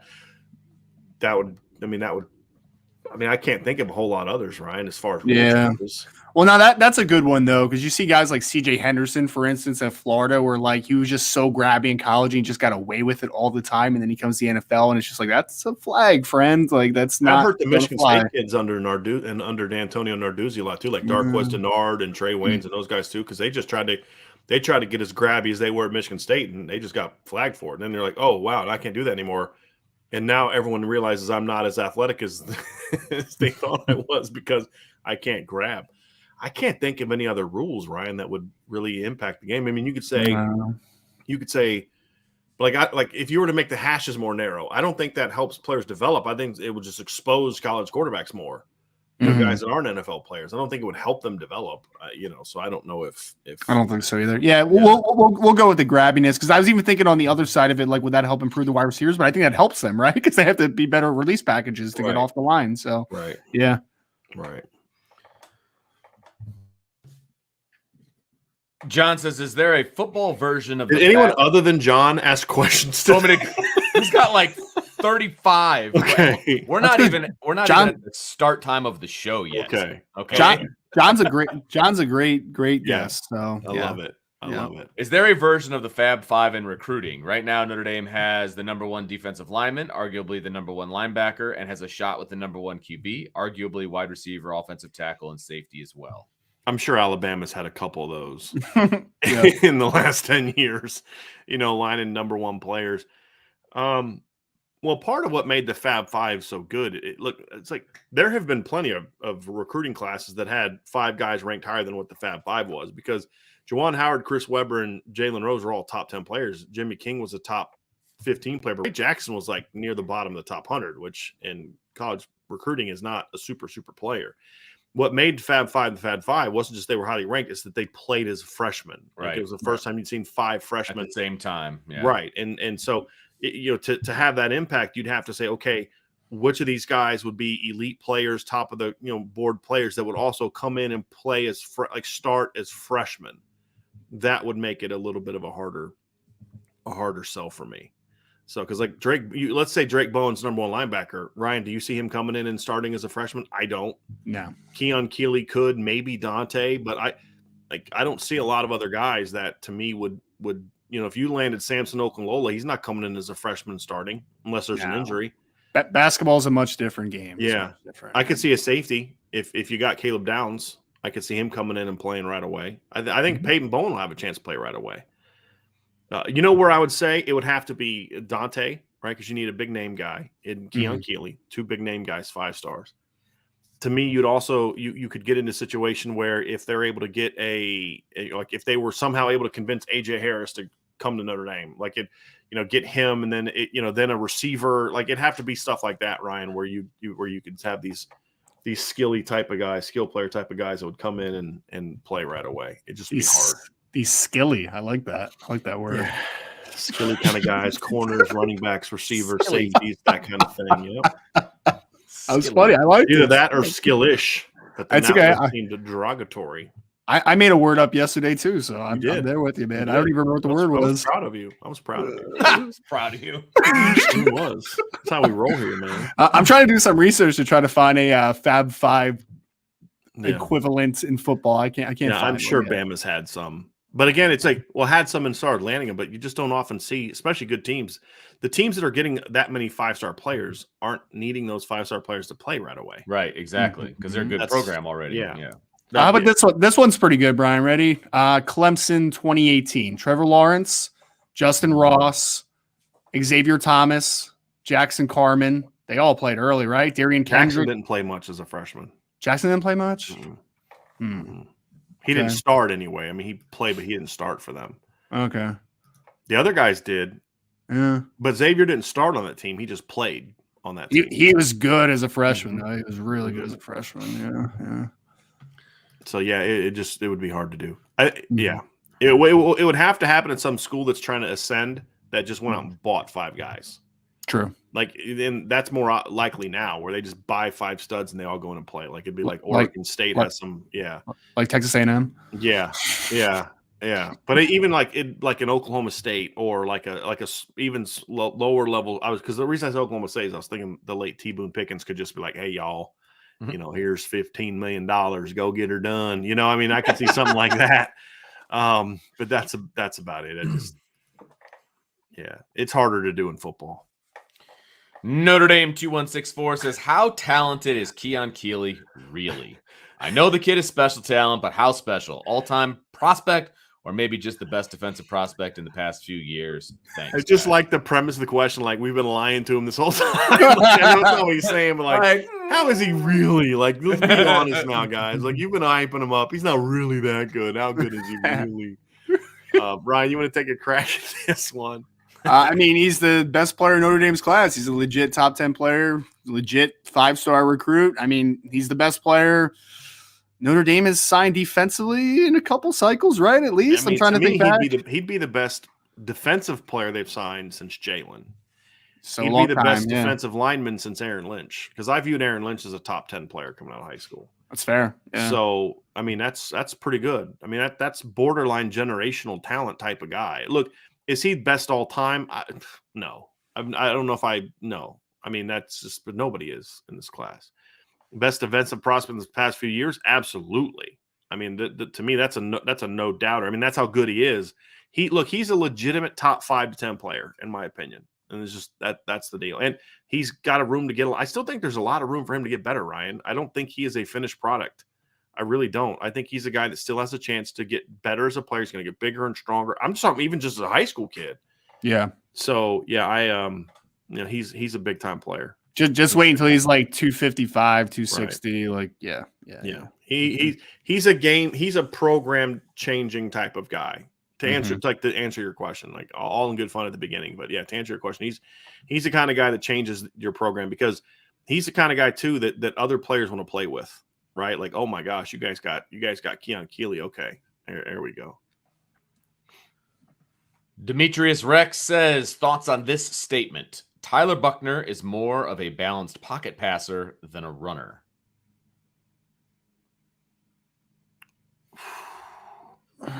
I would never call him a pocket passer. I think if you were to make him a pocket passer, you're taking away one of his best strengths. Could he do damage eventually as just a pure pocket passer? Sure. But would you say he's more of that? No. I think he's the epitome of what you want in a dual threat quarterback. He's a dual threat. Yep. Exactly. I mean, yeah, I don't think you'd want to make him a pocket passer. Yeah, why would you? Why would you make a dynamic athlete just a one? He needs to be able to, like Ryan will agree, he needs to be able to just sit in the pocket. And if you're going to say you're going to drop 8 and take his running away, he can pick you apart and make all the throws, sure. Mm-hmm. But yeah, I would want to see that. All right, this is going to challenge me for sure, because you guys are better at the history. I know Brian's way better at the history than I am. So when you work with loose emoji as long as I do. Right. Exactly. So I've got names on the top of my head, but I know that they won't be right. So it's not about David, right. It's who would your all-time team be? There is no wrong there. Fair enough. David James says, okay, Brian, Vince, and Ryan, who would your Notre Dame all-time offensive line be? Okay, so we're not picking a singular offensive line. We're making our offensive line, right? Correct. Okay. Yes, correct. So you get to cherry pick guys from I've been asked this before. So for me, I can't go all time in regards to, because I never saw Leon Hart play. I couldn't even name you got linemen from the Newt Rockne era. I'm just going to go by guys I've seen with my own eyes at some level. That to me is the only like standard I can go with. Mm-hmm. So my center's the easy one. It's Jeff Fain. That's mine too. Jeff Fain that's a no-brainer for me. Aaron Taylor's on mine. Yep. That was who I had. Right, so my guards are Aaron Taylor and Quentin Nelson. Yeah. The tackles get a little bit trickier. because there's been some real, like part of me wants to put like Zach Taylor at guard, but or Zach Martin at guard, but like in college, I think he was a great tackle. I'd probably put him at like right tackle. And then I got to think who my left tackle would be. That would be I mean, you got Ryan Harris was a really good one back in the day. You had Andy Heck, was a heck of an offensive lineman. Aaron Taylor was actually a left tackle in college. He played left tackle for Notre Dame, but it was in a triple option offense, So we can move guys too, huh? We can move to different positions. Oh, yeah. I mean, what about Mike Rosenthal? No, he was a good player. He was never an elite player. I would take Liam Eichenberg over him. I would take Robert Hainsey over him. Okay. He ended up, being a first-round draft pick, but I never thought Mike Rosenthal was a great college player. Because, Ronnie Stanley was a really talented player, but he was never – I mean, he gave up way more. He gave up like 4 or 5 sacks last year at Notre Dame, where Liam Eichenberg didn't give up a sack in his last 2 years combined. So I'd have a tougher time with that left tackle one. I'm going a little unconventional because I'm not gonna use Aaron Taylor because I don't really remember Aaron Taylor that much. Like I remember him a little tiny bit in the NFL, but so I'm gonna go Jeff Fain. You said at center was fantastic, first round pick of the New Orleans Saints, fantastic football player. Quentin Nelson's a no brainer, obviously. I'm gonna put Zach Martin at left tackle just because we're talking about college version, right? Yeah. So I got him there for now. I'm just trying to think of who else to have. Right tackle, I'm going to throw Ronnie Stanley because he was a right tackle at one time, so I'm going to put him at right tackle, and then I'm going to go guard. The other guard's tough, man. Like I'm thinking like guys I've seen, so I'm thinking like Alex Bars. I'm thinking recently with Aaron Banks, just for like the big flashes that he had. I might just go with Aaron Banks for the upside. I might go with Aaron Banks for the upside play. Ooh, Chris Watt, that's a good one. Yeah. Chris Watt was a good player. Yeah. I like Chris Watt. I just like his attitude. You know what I mean? That's a really good one. Ryan Harris was there. He was a good one. I think especially in Harry's offense, which is a zone and, wanting athleticism.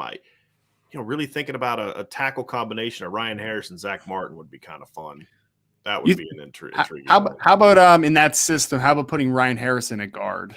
Think that could work? He was a little undersized for guard to me. Yeah, but if we're running a lot of outside zone, and but he's not starting over Quentin Nelson or Aaron. See, I'm trying to find another guard. Yeah, I mean, I'd be fine. I would say probably Zach Martin would be a better guard, and Ryan Harris isn't too far off from what Zach Martin could have been as a tackle. So I think as far as just the fit there, but I definitely understand wanting to have Zach Martin a left tackle. He was so good in college.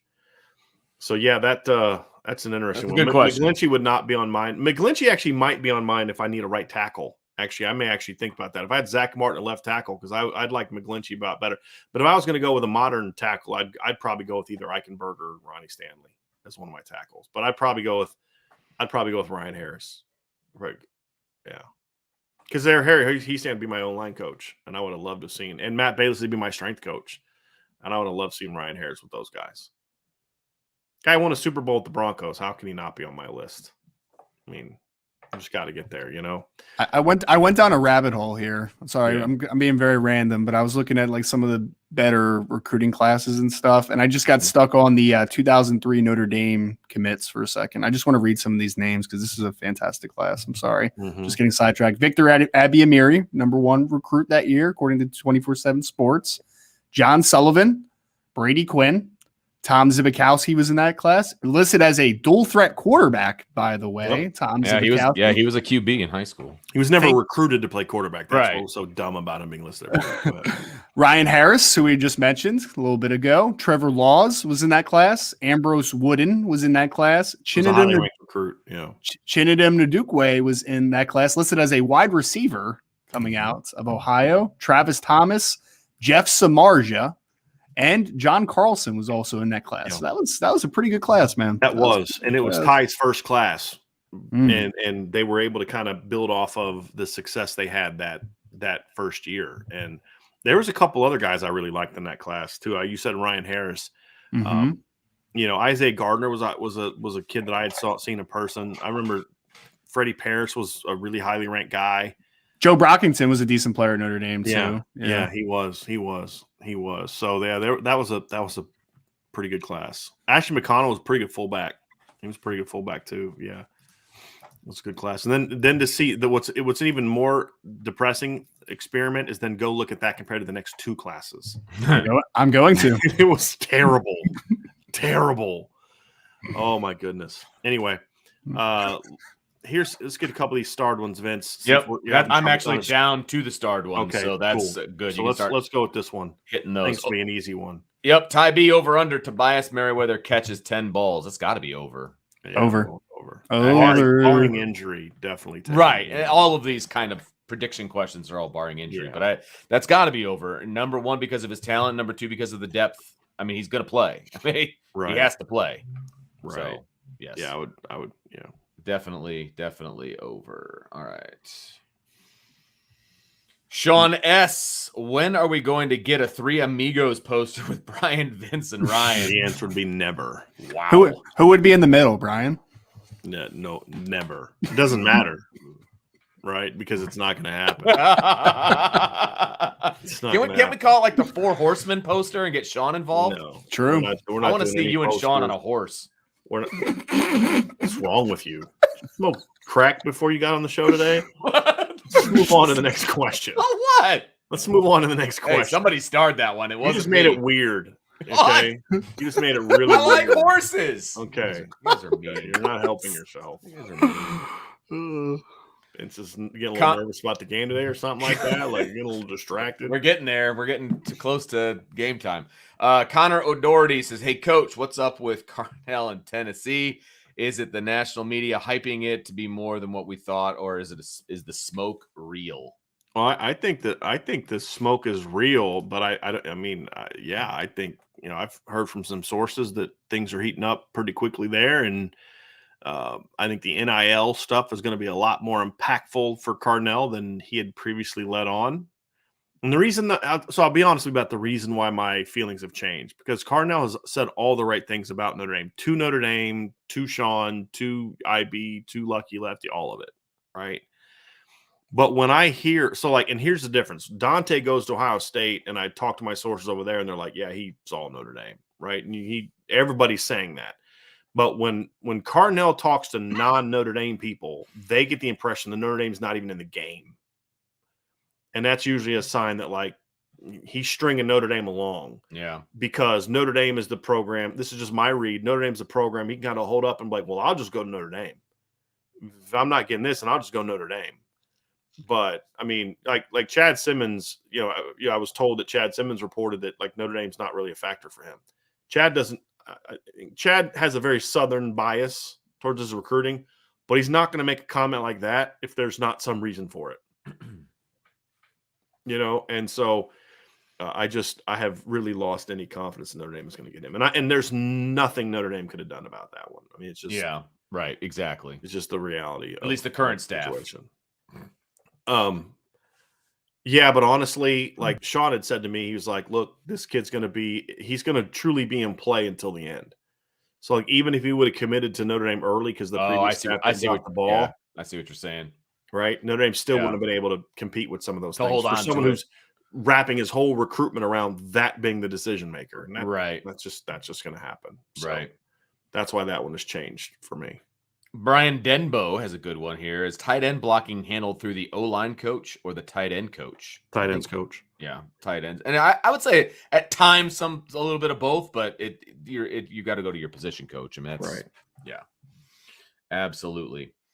Adam says, do you think with Marcus Freeman as head coach, Notre Dame will start scheduling teams to Notre Dame fans aren't used to seeing? Well, I mean, Tennessee State was a good start. I was going to say that was the head coach doesn't. The head coach isn't the primary driver of that, though. That's also the AD true. is the primary driver of the schedule. The head coach may say, "Hey, look, I'd really like to play such and such. Right. I'd really like to get down to Texas or whatever." And the head coach will have a role, but the AD is the driver of the schedule. Yeah, the AD might ask for, "Hey, what are you thinking about? What would you like?" I've got these 3 schools that have called me. Who would be your right? What would your order be if we would like to play? And I think there's conversations that happen like that. But yeah, like Marcus Freeman didn't walk into the office like, we're playing Tennessee State. That's not how it went down. No, I don't think that's how it went down at all. Yeah. Yeah, exactly. Steve says, if you guys were developing the overall game plan for Ohio State, what would it be? How do you slow them down, and where do you attack offensively? Defensive line wise, I'm working a lot of different movement. I'm bringing some blitzes. I'm mixing up coverages, but more than anything, their offensive line last year was very slow footed. So I am mixing up those fronts, and I am attacking gaps. I am attacking all day against that offensive line. Absolutely. It's still so early for me to really get too much into it, but I think this big picture wise, Ryan said, you've got to get the quarterback. You can't let CJ Stroud get comfortable in the pocket. Agreed. You just can't. And you also can't let the run game get going. Like, you have to win in the trenches. So I figure out ways to win there. Knowing you're going to get beat at times in the pass game, you take some chances knowing that you're going to give up. But it's going to also result in, we gave up a touchdown, but we also got a big strip sack and we forced them into an interception or things like that. Offensively, come out and run the ball, create big play opportunities with your screens, with your shots down the field, things like that. I think those are all part of the game plan, but it's the big thing is, Steve, is you've got to win in the trenches. If Notre Dame can't win in the trenches, they're going to have a hard time beating Ohio State. They really are. It's going to be tough. It's going to be tough. Yeah, and I'm attacking their corners too, their secondary. I'm attacking that. And that's pretty that hard. big play. Absolutely. The perimeter stuff from an offensive standpoint. Yeah, but you have to be balanced though too. I mean, you have to be able to run the football, and if you can't run the football, it doesn't really matter. Like you can't take the same offensive game plan that they had against Oklahoma State into the Ohio State game, right? I mean, that's not going to work. So you've got to be balanced, but you've got to attack those corners. So that would be my offensive game plan. Agree.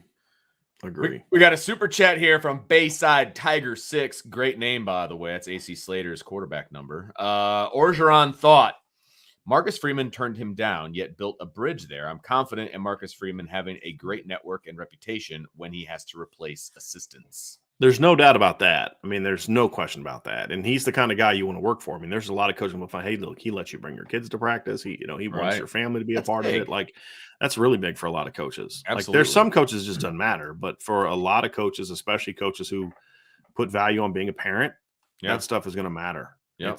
Plus, if Marcus Freeman has success at Notre Dame, meaning they go out and win a bunch of games, then you're definitely going to hit your trail, your wagon to that one, because I mean, it's gonna set you up for so many opportunities to become a head coach, but also there's going to be a thought of like, this guy's going some places, you know what I mean? If he stays in Notre Dame, then I've got a great opportunity to use this as a springboard, but maybe the NFL comes calling, who knows? I mean, sure. But yeah, I mean, you want to be part of successful programs, and if Marcus Freeman has success and he's doing it the right way, then because this is how it always works, right? Like, that's why there's been so many New England Patriot assistant coaches get hired, even though they all sucked, right? I mean, have any of them been any good? Romeo Crennel had a year or two here or there. Mike Vrabel's pretty good. Mike Vrabel. Okay. Yeah. That's about the only, but I would even argue they've underachieved a little bit the last couple of years. I mean, they were number one seed in the AFC this year. But look what happened.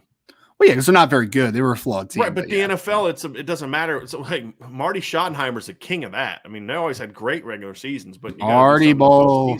Don't insult Marty Ball, man. So that's one. But they continue to hire these Bill Belichick assistants. Why? Because they're hoping that they can tap into the magic that Bill Belichick has created. Right? That's what people do. And if Marcus Freeman has success that people think he's going to have, you're going to want to be a part of that. Like, I think that's partly why Dabo's had a harder time getting big assistants there, is because his guys just aren't leaving for big jobs. Yeah. Right. Like Jeff Scott went to South Florida and, all those other kind of things. And so, but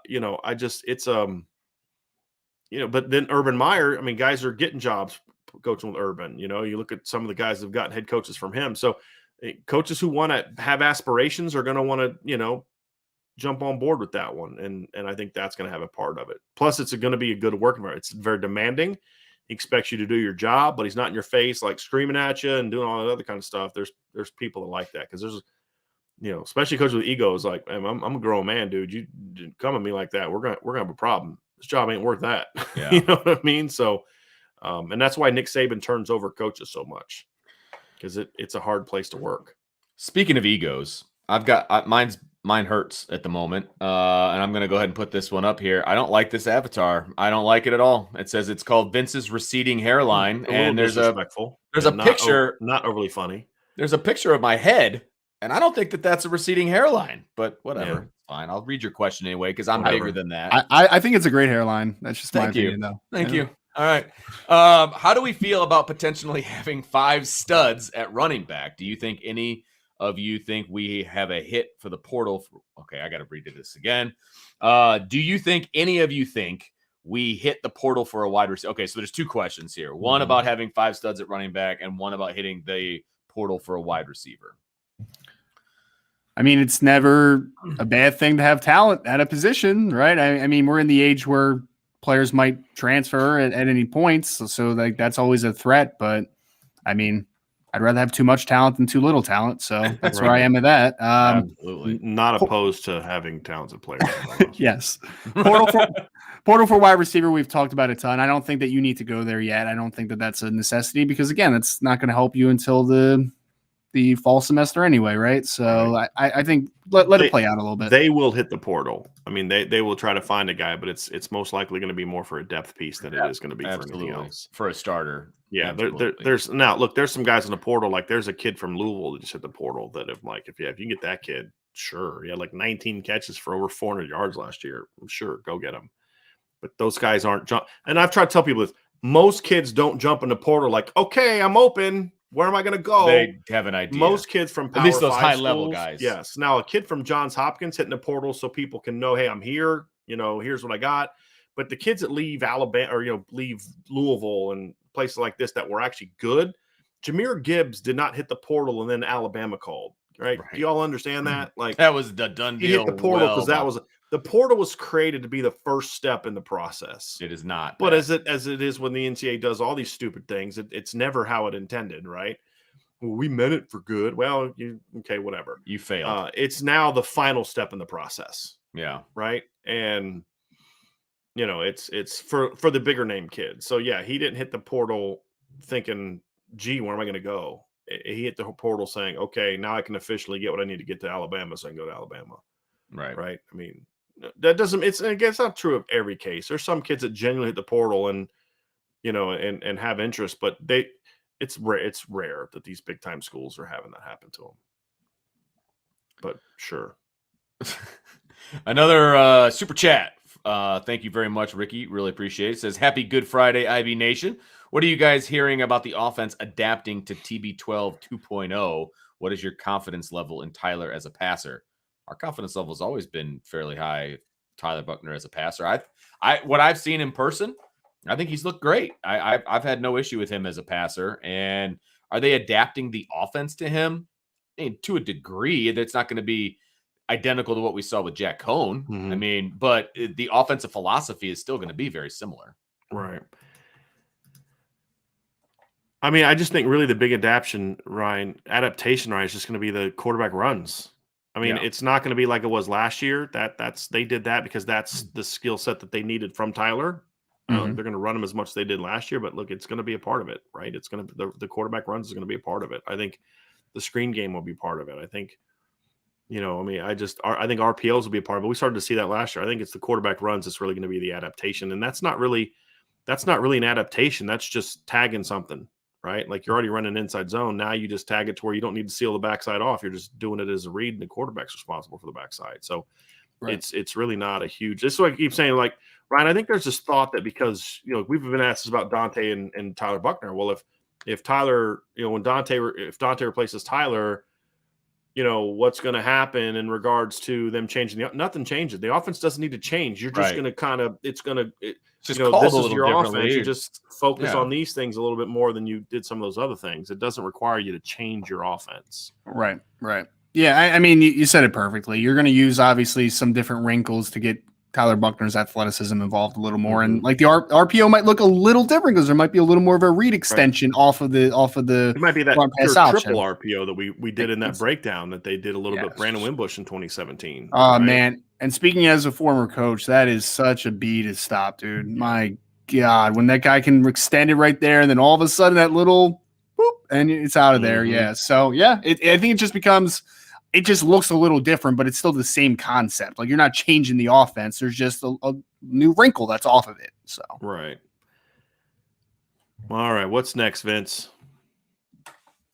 Well, I know how excited you are about these questions, but it was starred, so I'm throwing it up. It says, is Tayton Moore and Carnell Tate scheduling visits to LSU that weekend negative or just even if it's not an official, wouldn't Notre Dame want them to be on campus for the blue gold game? Yeah, we already answered that question basically. I mean, it's looking.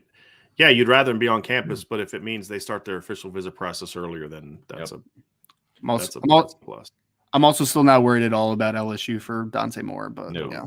I'm not either. And I'm not worried about it for Carnell Tate based on things that he said about Brian Kelly in the past. What I think this is you go to Carnell Tate. Look, the more schools you visit, the more schools you get in the process of the bidding. It's a bidding war. Let's be honest. For some of these guys, that is what it is, right? I mean, you can say it because that's what it is. Right. So, I mean, we'll see. Vince, where are you at right now, time-wise, with your questions? I am just rolling through the starred questions. So okay, but it should still have times on Yeah, them, 12:53. Right? Okay, cool. Thank you. Yep. Because you're getting ready to get out of here, so I just needed to get where you yeah, absolutely. Yeah, I got down to where the starred questions started, so then I just rolled over to the starred ones. Okay. If that makes sense. Yep. So you want to roll up that next one? Yes, I will. Up? So Jason asks, what do you I know what you're going to say. What do you think about this offensive wrinkle? Triple option out of a two-back set with Estime as the fullback and the dive option, and literally any of the other three running backs as the pitch option. Brian loves the veer, loves the triple option. Man. I know, that's why he's a veer fan. Remember the Titans. It's like Jason's dead to me at this point in time. I mean, all joking aside for a second, though, I mean, it would look pretty nice. Estime is the dive back, Buckner's athleticism, a couple nice running backs. It would look nice. Chris Tyree as a pitch man. Oh man, it would look nice. It'll never happen. And the reason for that is like seriously, practically speaking, it takes a lot of work to run the triple option. Does. And it has to be what you do every single other because the timing, because a lot of times you're pitching that ball, you don't know where the running back. You're not looking, assuming he's there. Yep. And you just float that thing up there, and you're expecting him to kind of run underneath it, and it'll never happen. It'll never happen. Now, like there's some things you can do that would be giving you, like to Jason's point, like the point is legit. Like it just won't look like that. The point is legit in that there are things you can do with your read zone package that would be like, honestly, Ryan, you know what I'd love to see? I'd love to them to like how football, it's cyclical, right? Like things come around. I think some fun stuff to do with a guy like Tyler Buckner, and there's some quarterbacks coming up that I like that bring back the old school spread.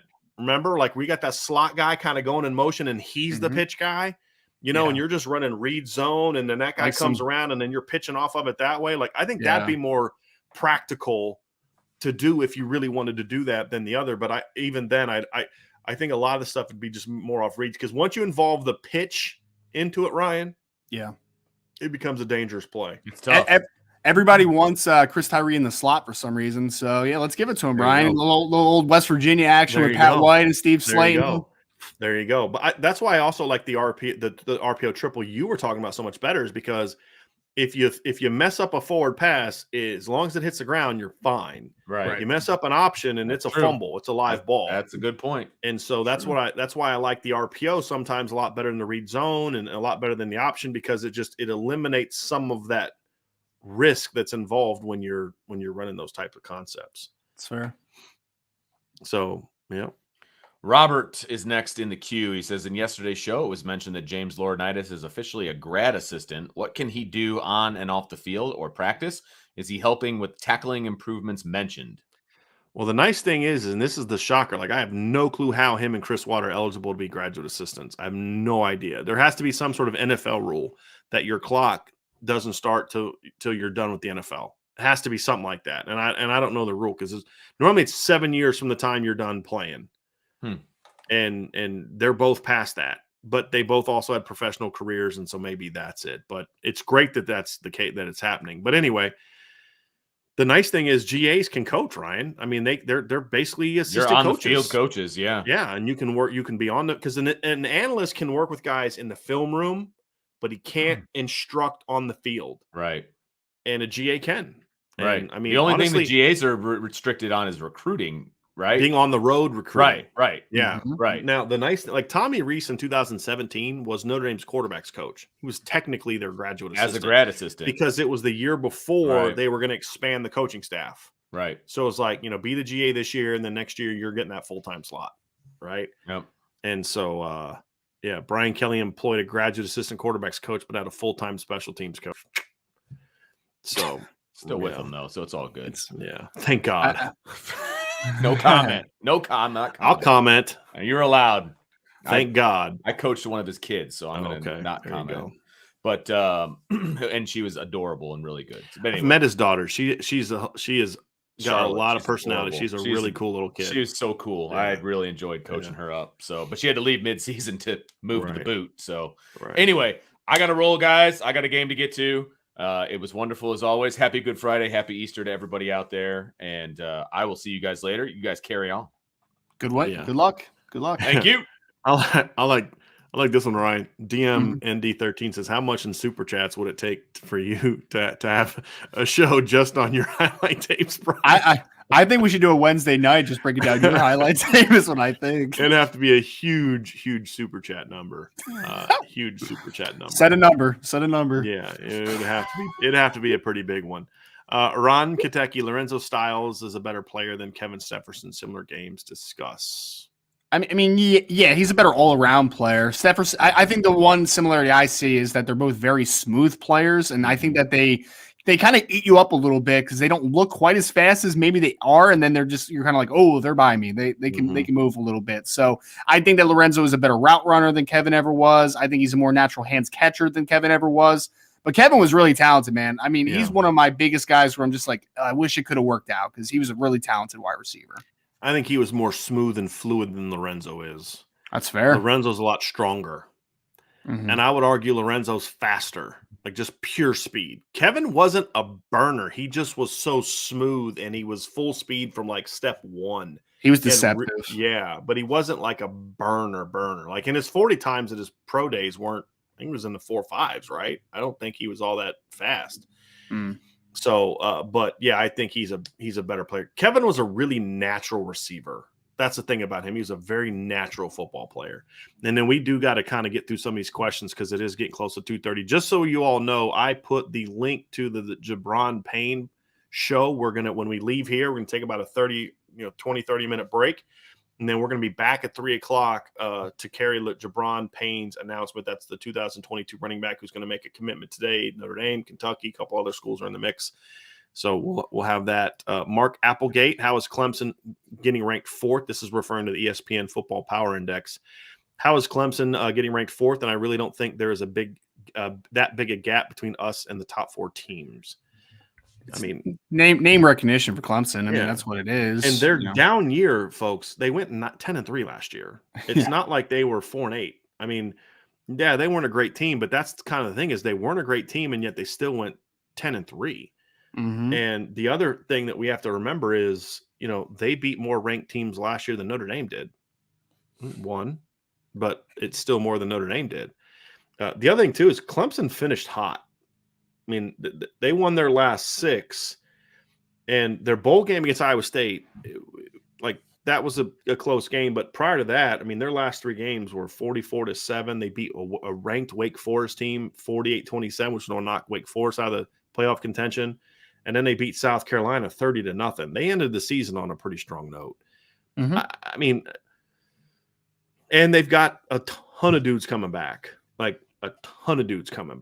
So I don't mind it. I mean, preseason rankings to me are nothing more than like status symbols and like it's respect or disrespect for where your program is. But I mean, Notre Dame was ranked 5th. I think the absurd thing wasn't that Clemson was 4th.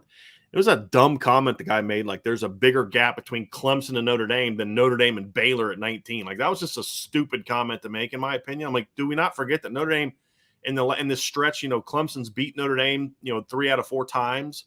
Notre Dame beat them once, took them to overtime another time. Like, it's like, and Notre Dame was more competitive against Clemson was in the playoff in 2018 than Alabama was. So But that's just what ESPN does. It's about saying things for effect because they know that now Notre Dame fans are going to go click on that stupid article and they're going to get their money and all that other kind of stuff. Does anyone really go to ESPN anymore for actual analysis? Does anyone actually do that? It's an honest question. I don't know. If there's not a game on, I don't have ESPN on my television. I just don't. If there's not a game on in the draft, I don't have it on because it's just bad. It's a bad product. Be honest with you. Oh, and a 30 for 30. I'll do those. 30 for 30s are good. Yeah. Those are good. The other day we had said the only thing they do well is games, and somebody was like, their 30 for 30s are good. And yes, that is actually the best thing that ESPN does, because carrying a game is just the talent on the field or the court or the diamond is what's making it good.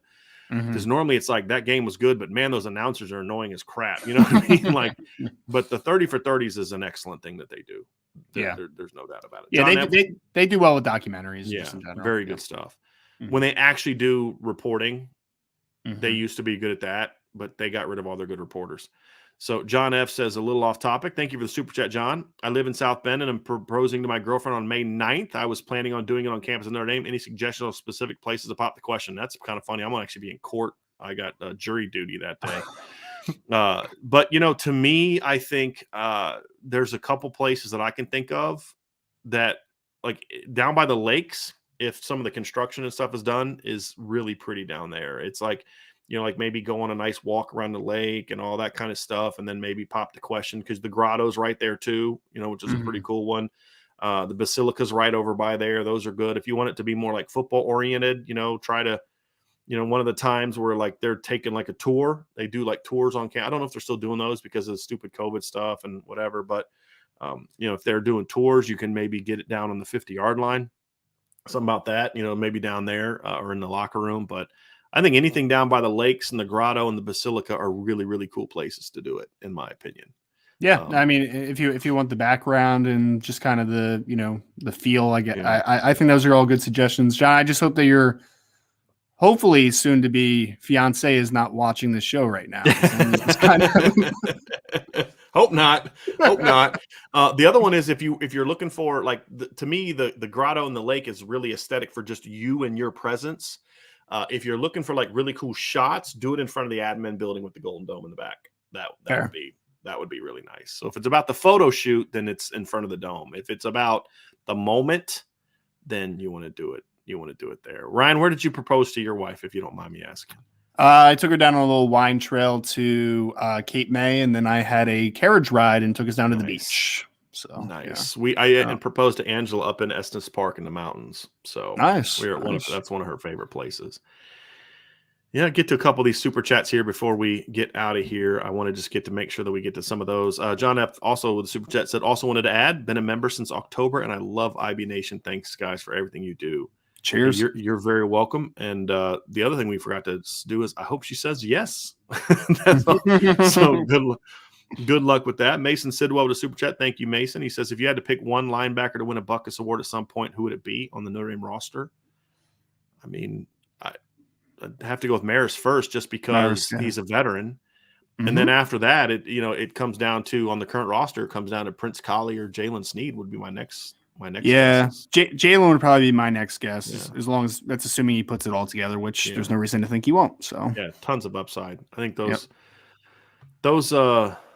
would be good ones. Michael S. with a super chat. Sam saw Denbrock on YouTube. Seemed very lucid. You're the coach and need a DC. Who do you choose, Tommy? Or you need an OC. Who do you choose, Tommy Rees or Denbrock, and why?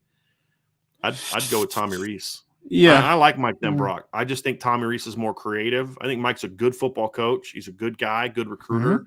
But his offenses are about just being fundamentally sound and using your talent. I think Tommy's a far more creative coach.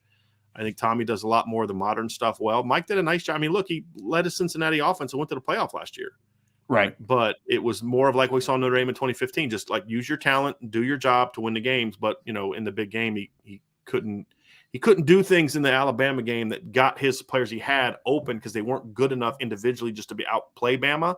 And so we just didn't see him do things schematically to really create openings, and that was always been the issue. I think Tommy Rees can do those kind of things, Ryan. So that's why my answer would be Tommy Rees. Would you any Yeah, no, I probably defer to Rees, but either way, honestly, like I also like both for different reasons. So I'd be okay with either one, but I would pick Reese. Yeah. John F, I'm going to ask you to do me a favor, John. I'm bringing this up because I want to thank you for the super chat. But can you do me a favor? Can you put this on the message board? This is going to take a lot more time than we have right now, but that'd be a lot of fun. Who would be on your all-time team, and could any other schools all-time beat them in your opinion? I mean, there's a couple schools that would be able to have. I mean, Bama would have some impressive teams. USC would have some impressive teams. But yeah, Notre Dame's I'd put Miami would have some impressive teams. But I'd be one to put Notre Dame in that conversation with just about anybody. Miami's impressive team was a team. Like, yes. 2001 team. So yeah, that's Miami's all-time team and just most positions. Yeah. Yeah. So put that on the message board, John, because you just said you've been a member of IB Nations of October. Man, that'd be a really fun conversation for us to have. That'd be a lot of fun. And to get other people involved, because I think those are always fun because no one's lists are the same, which is what makes it fun. Andrew Vanden over with the super chat. Thank you for that, Andrew. Specifically for Vince, who do you believe will have the most receiving touchdowns this season, Myers, Styles, or Tyree? Well, Vince isn't here, so we'll go ahead and try to answer that for you, Andrew. Brian, do you have an answer for that one? I mean, I hope it's Mayer because I want them to get him more involved in the red zone, and he's the most. I mean, he's 6'5", 255, 260 pounds, so like. Makes the most sense. Wait. Most receiving touchdowns. Yeah. Right. Mayer would be my pick. Yeah. Yep. Same here. I mean, I would imagine. I think the receiver touchdowns are going to be spread around a little bit. I do. And it won't be Tyree. If it is Tyree, it's probably because something bad happened. Because I just don't see a running back getting like 9-10 touchdown receptions. I mean, we had 7 just last year alone, so. That would surprise me a little bit. Jay with a super chat. Jay, we haven't seen Jay in a while, so it's good to see him here. And this is for you, Ryan, since you are you interviewed him, had 2 really good stories up on him, a preview of the visit and then a recap of the visit at irishbreakdown.com. Yep. But he asked, what's Notre Dame's chances of landing chances with elite 2024 defensive end Elijah Rushing, who recently visited, and how would you compare his game to Keon Keeley? Can I say one thing? I saw the picture of him next to Al Golden. That kid is freaking huge. He's a sophomore, man. Yeah, no.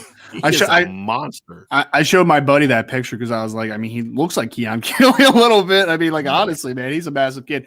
Their chances, I think they're good. I think they're very good early. Yeah. I mean, he says all the right things about Notre Dame. He made it priority. He got offered on the pot of golds, offer sweep, whatever you want to call it, on St. Patrick's Day. A couple weeks later, he's at Notre Dame. When I talked to him the first time, when he first got offered, he says, he's basically said like Notre Dame is the place to be where he goes to school. So I think there's genuine interest.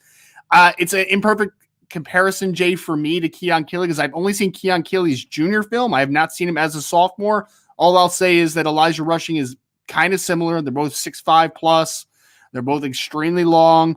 Rushing, 7.5 sacks last year, 75 tackles. So he's active in the run and the pass game. Huge upside.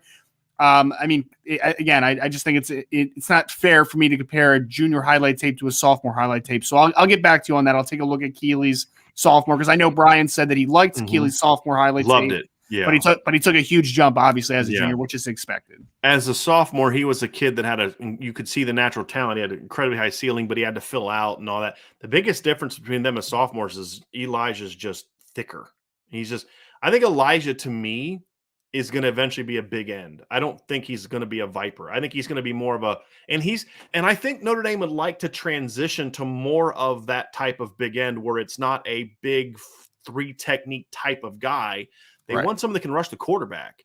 And that's why they like Brennan Vernon. That's why they like Jason Moore. And that's why they like Riley Mills at that position. Because even though those guys are huge, they can rush the quarterback. Now, one of those guys is going to play inside, but one of them will be a big end.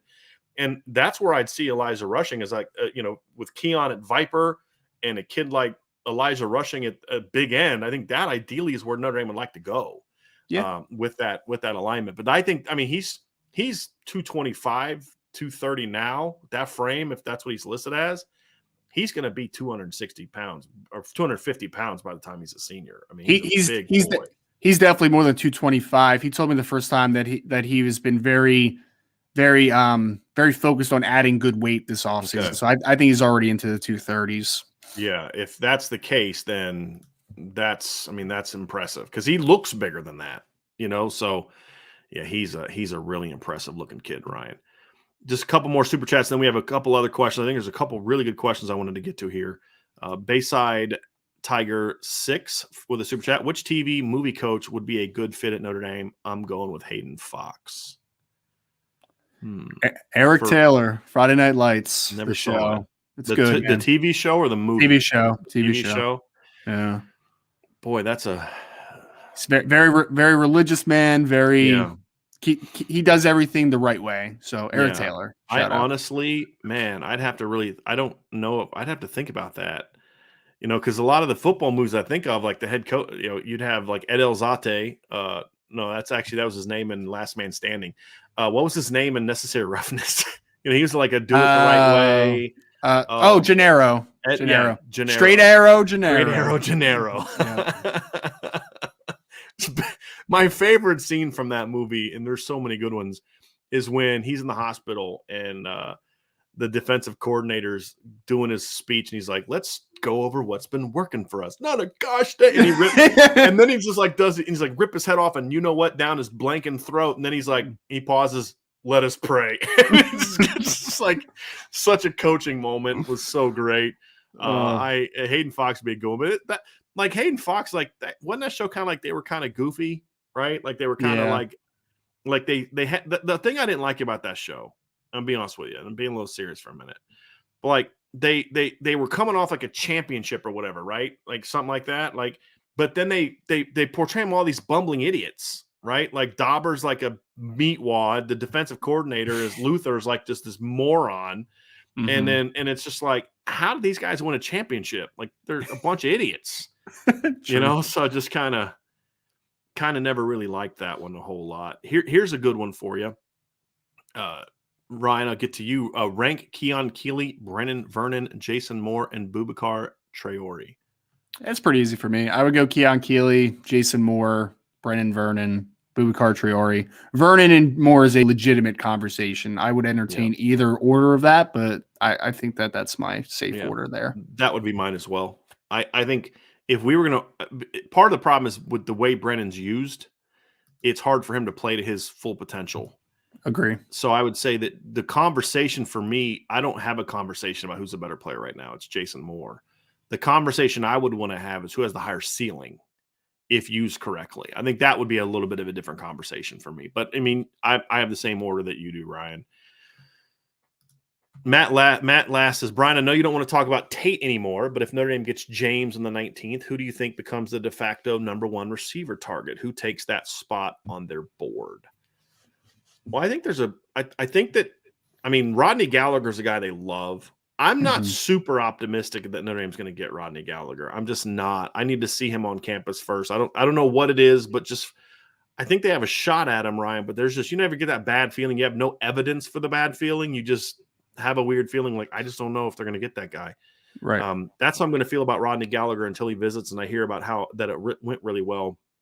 We had a report on our board last night that Notre Dame's making a run at Tyler Williams. That would make me very happy. But again, I'll be excited about that one when he makes a trip to campus. But I think it comes down to me at this point in time of guys we know. It comes down to Rodney Gallagher and Ronan Hannafin are the next two guys. I think that they're going to really prioritize in regards to being the next guys in the class. And I think as far as timing of who's going to commit, I think Ronan Hannafin's probably the next in line to potentially get convinced into jumping on the board. Rodney Gallagher's he's already set up like at least 3 or 4 official visits in June. Yeah. He's not deciding anytime soon. I think Ronan Hannafin's a guy that maybe you could decide to make a decision here in end of April and sometime in May. That's my read on the situation.